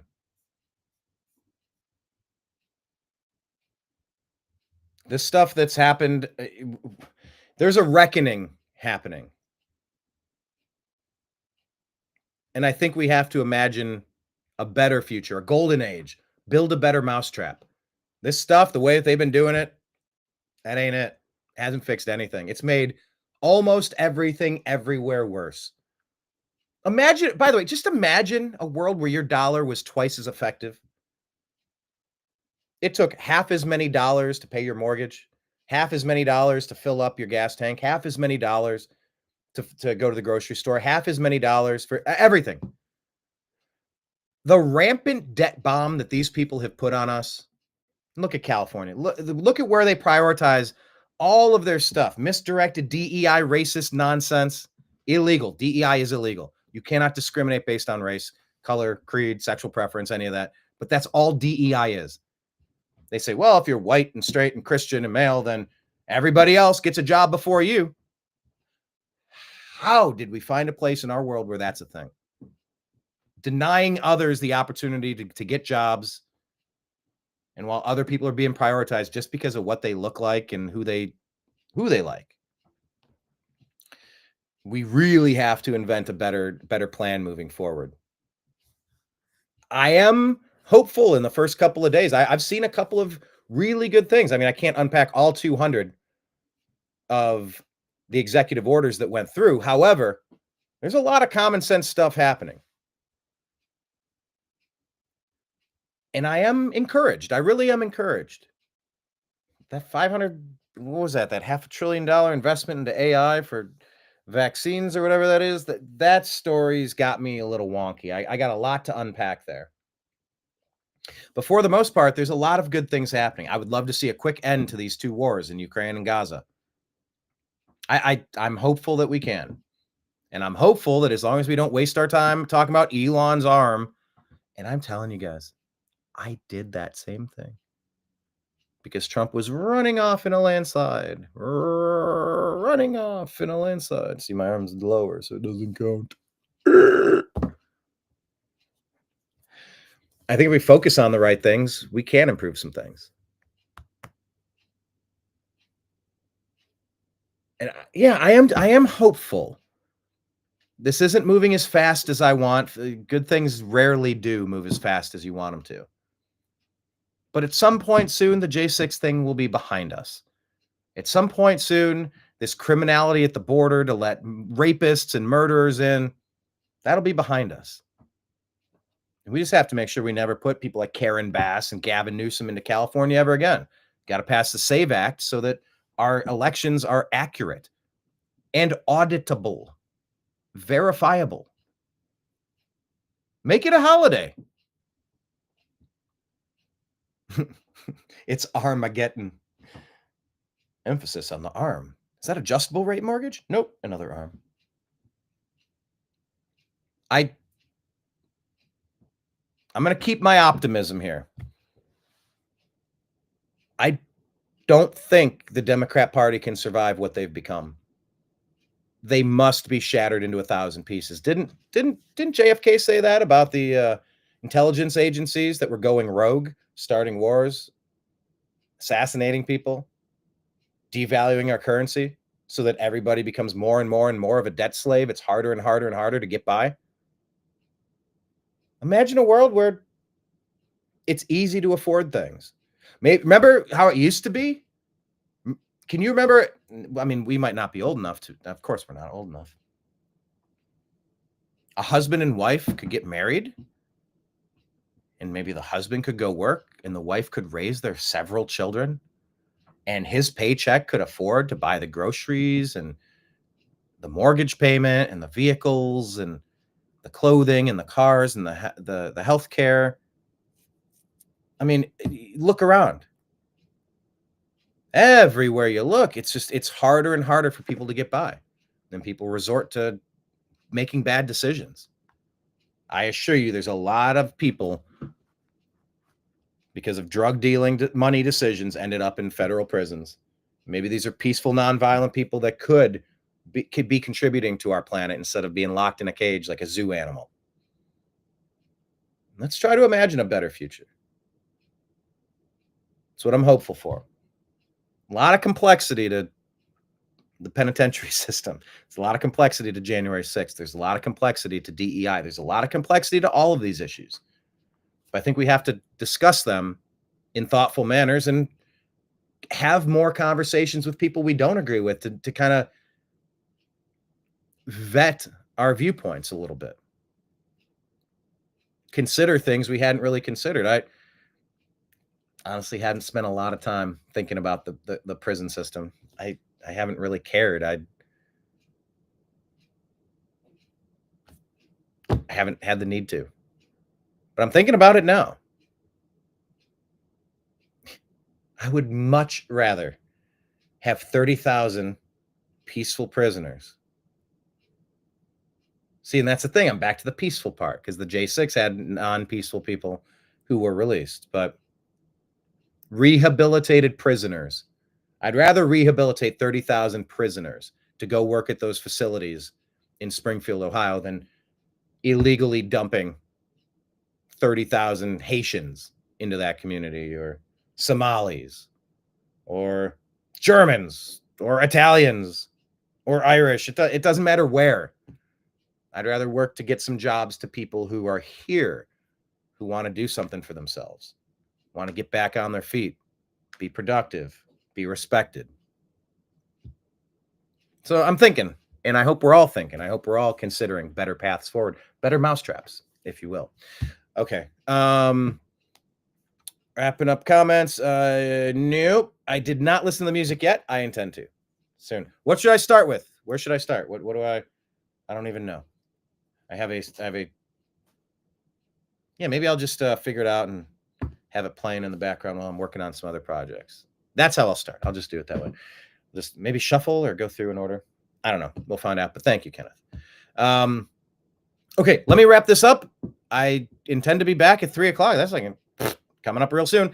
And then 5 o'clock. So 3 o'clock, the Agree to Disagree show. 5 o'clock, Strictly Football with Mike Barra. More videos. Check the YouTube and Rumble channel. Subscribe to the New American Media and all the places. Hit like, hit subscribe. Tell your friends. Share our content, please. Play on random. Thank you, Kenneth. Yeah, follow us in all the places. I'll be posting more interviews very soon. I'm going to sign off for now. I appreciate you. I love you. We'll talk to you again really soon, actually. Take care. Peace.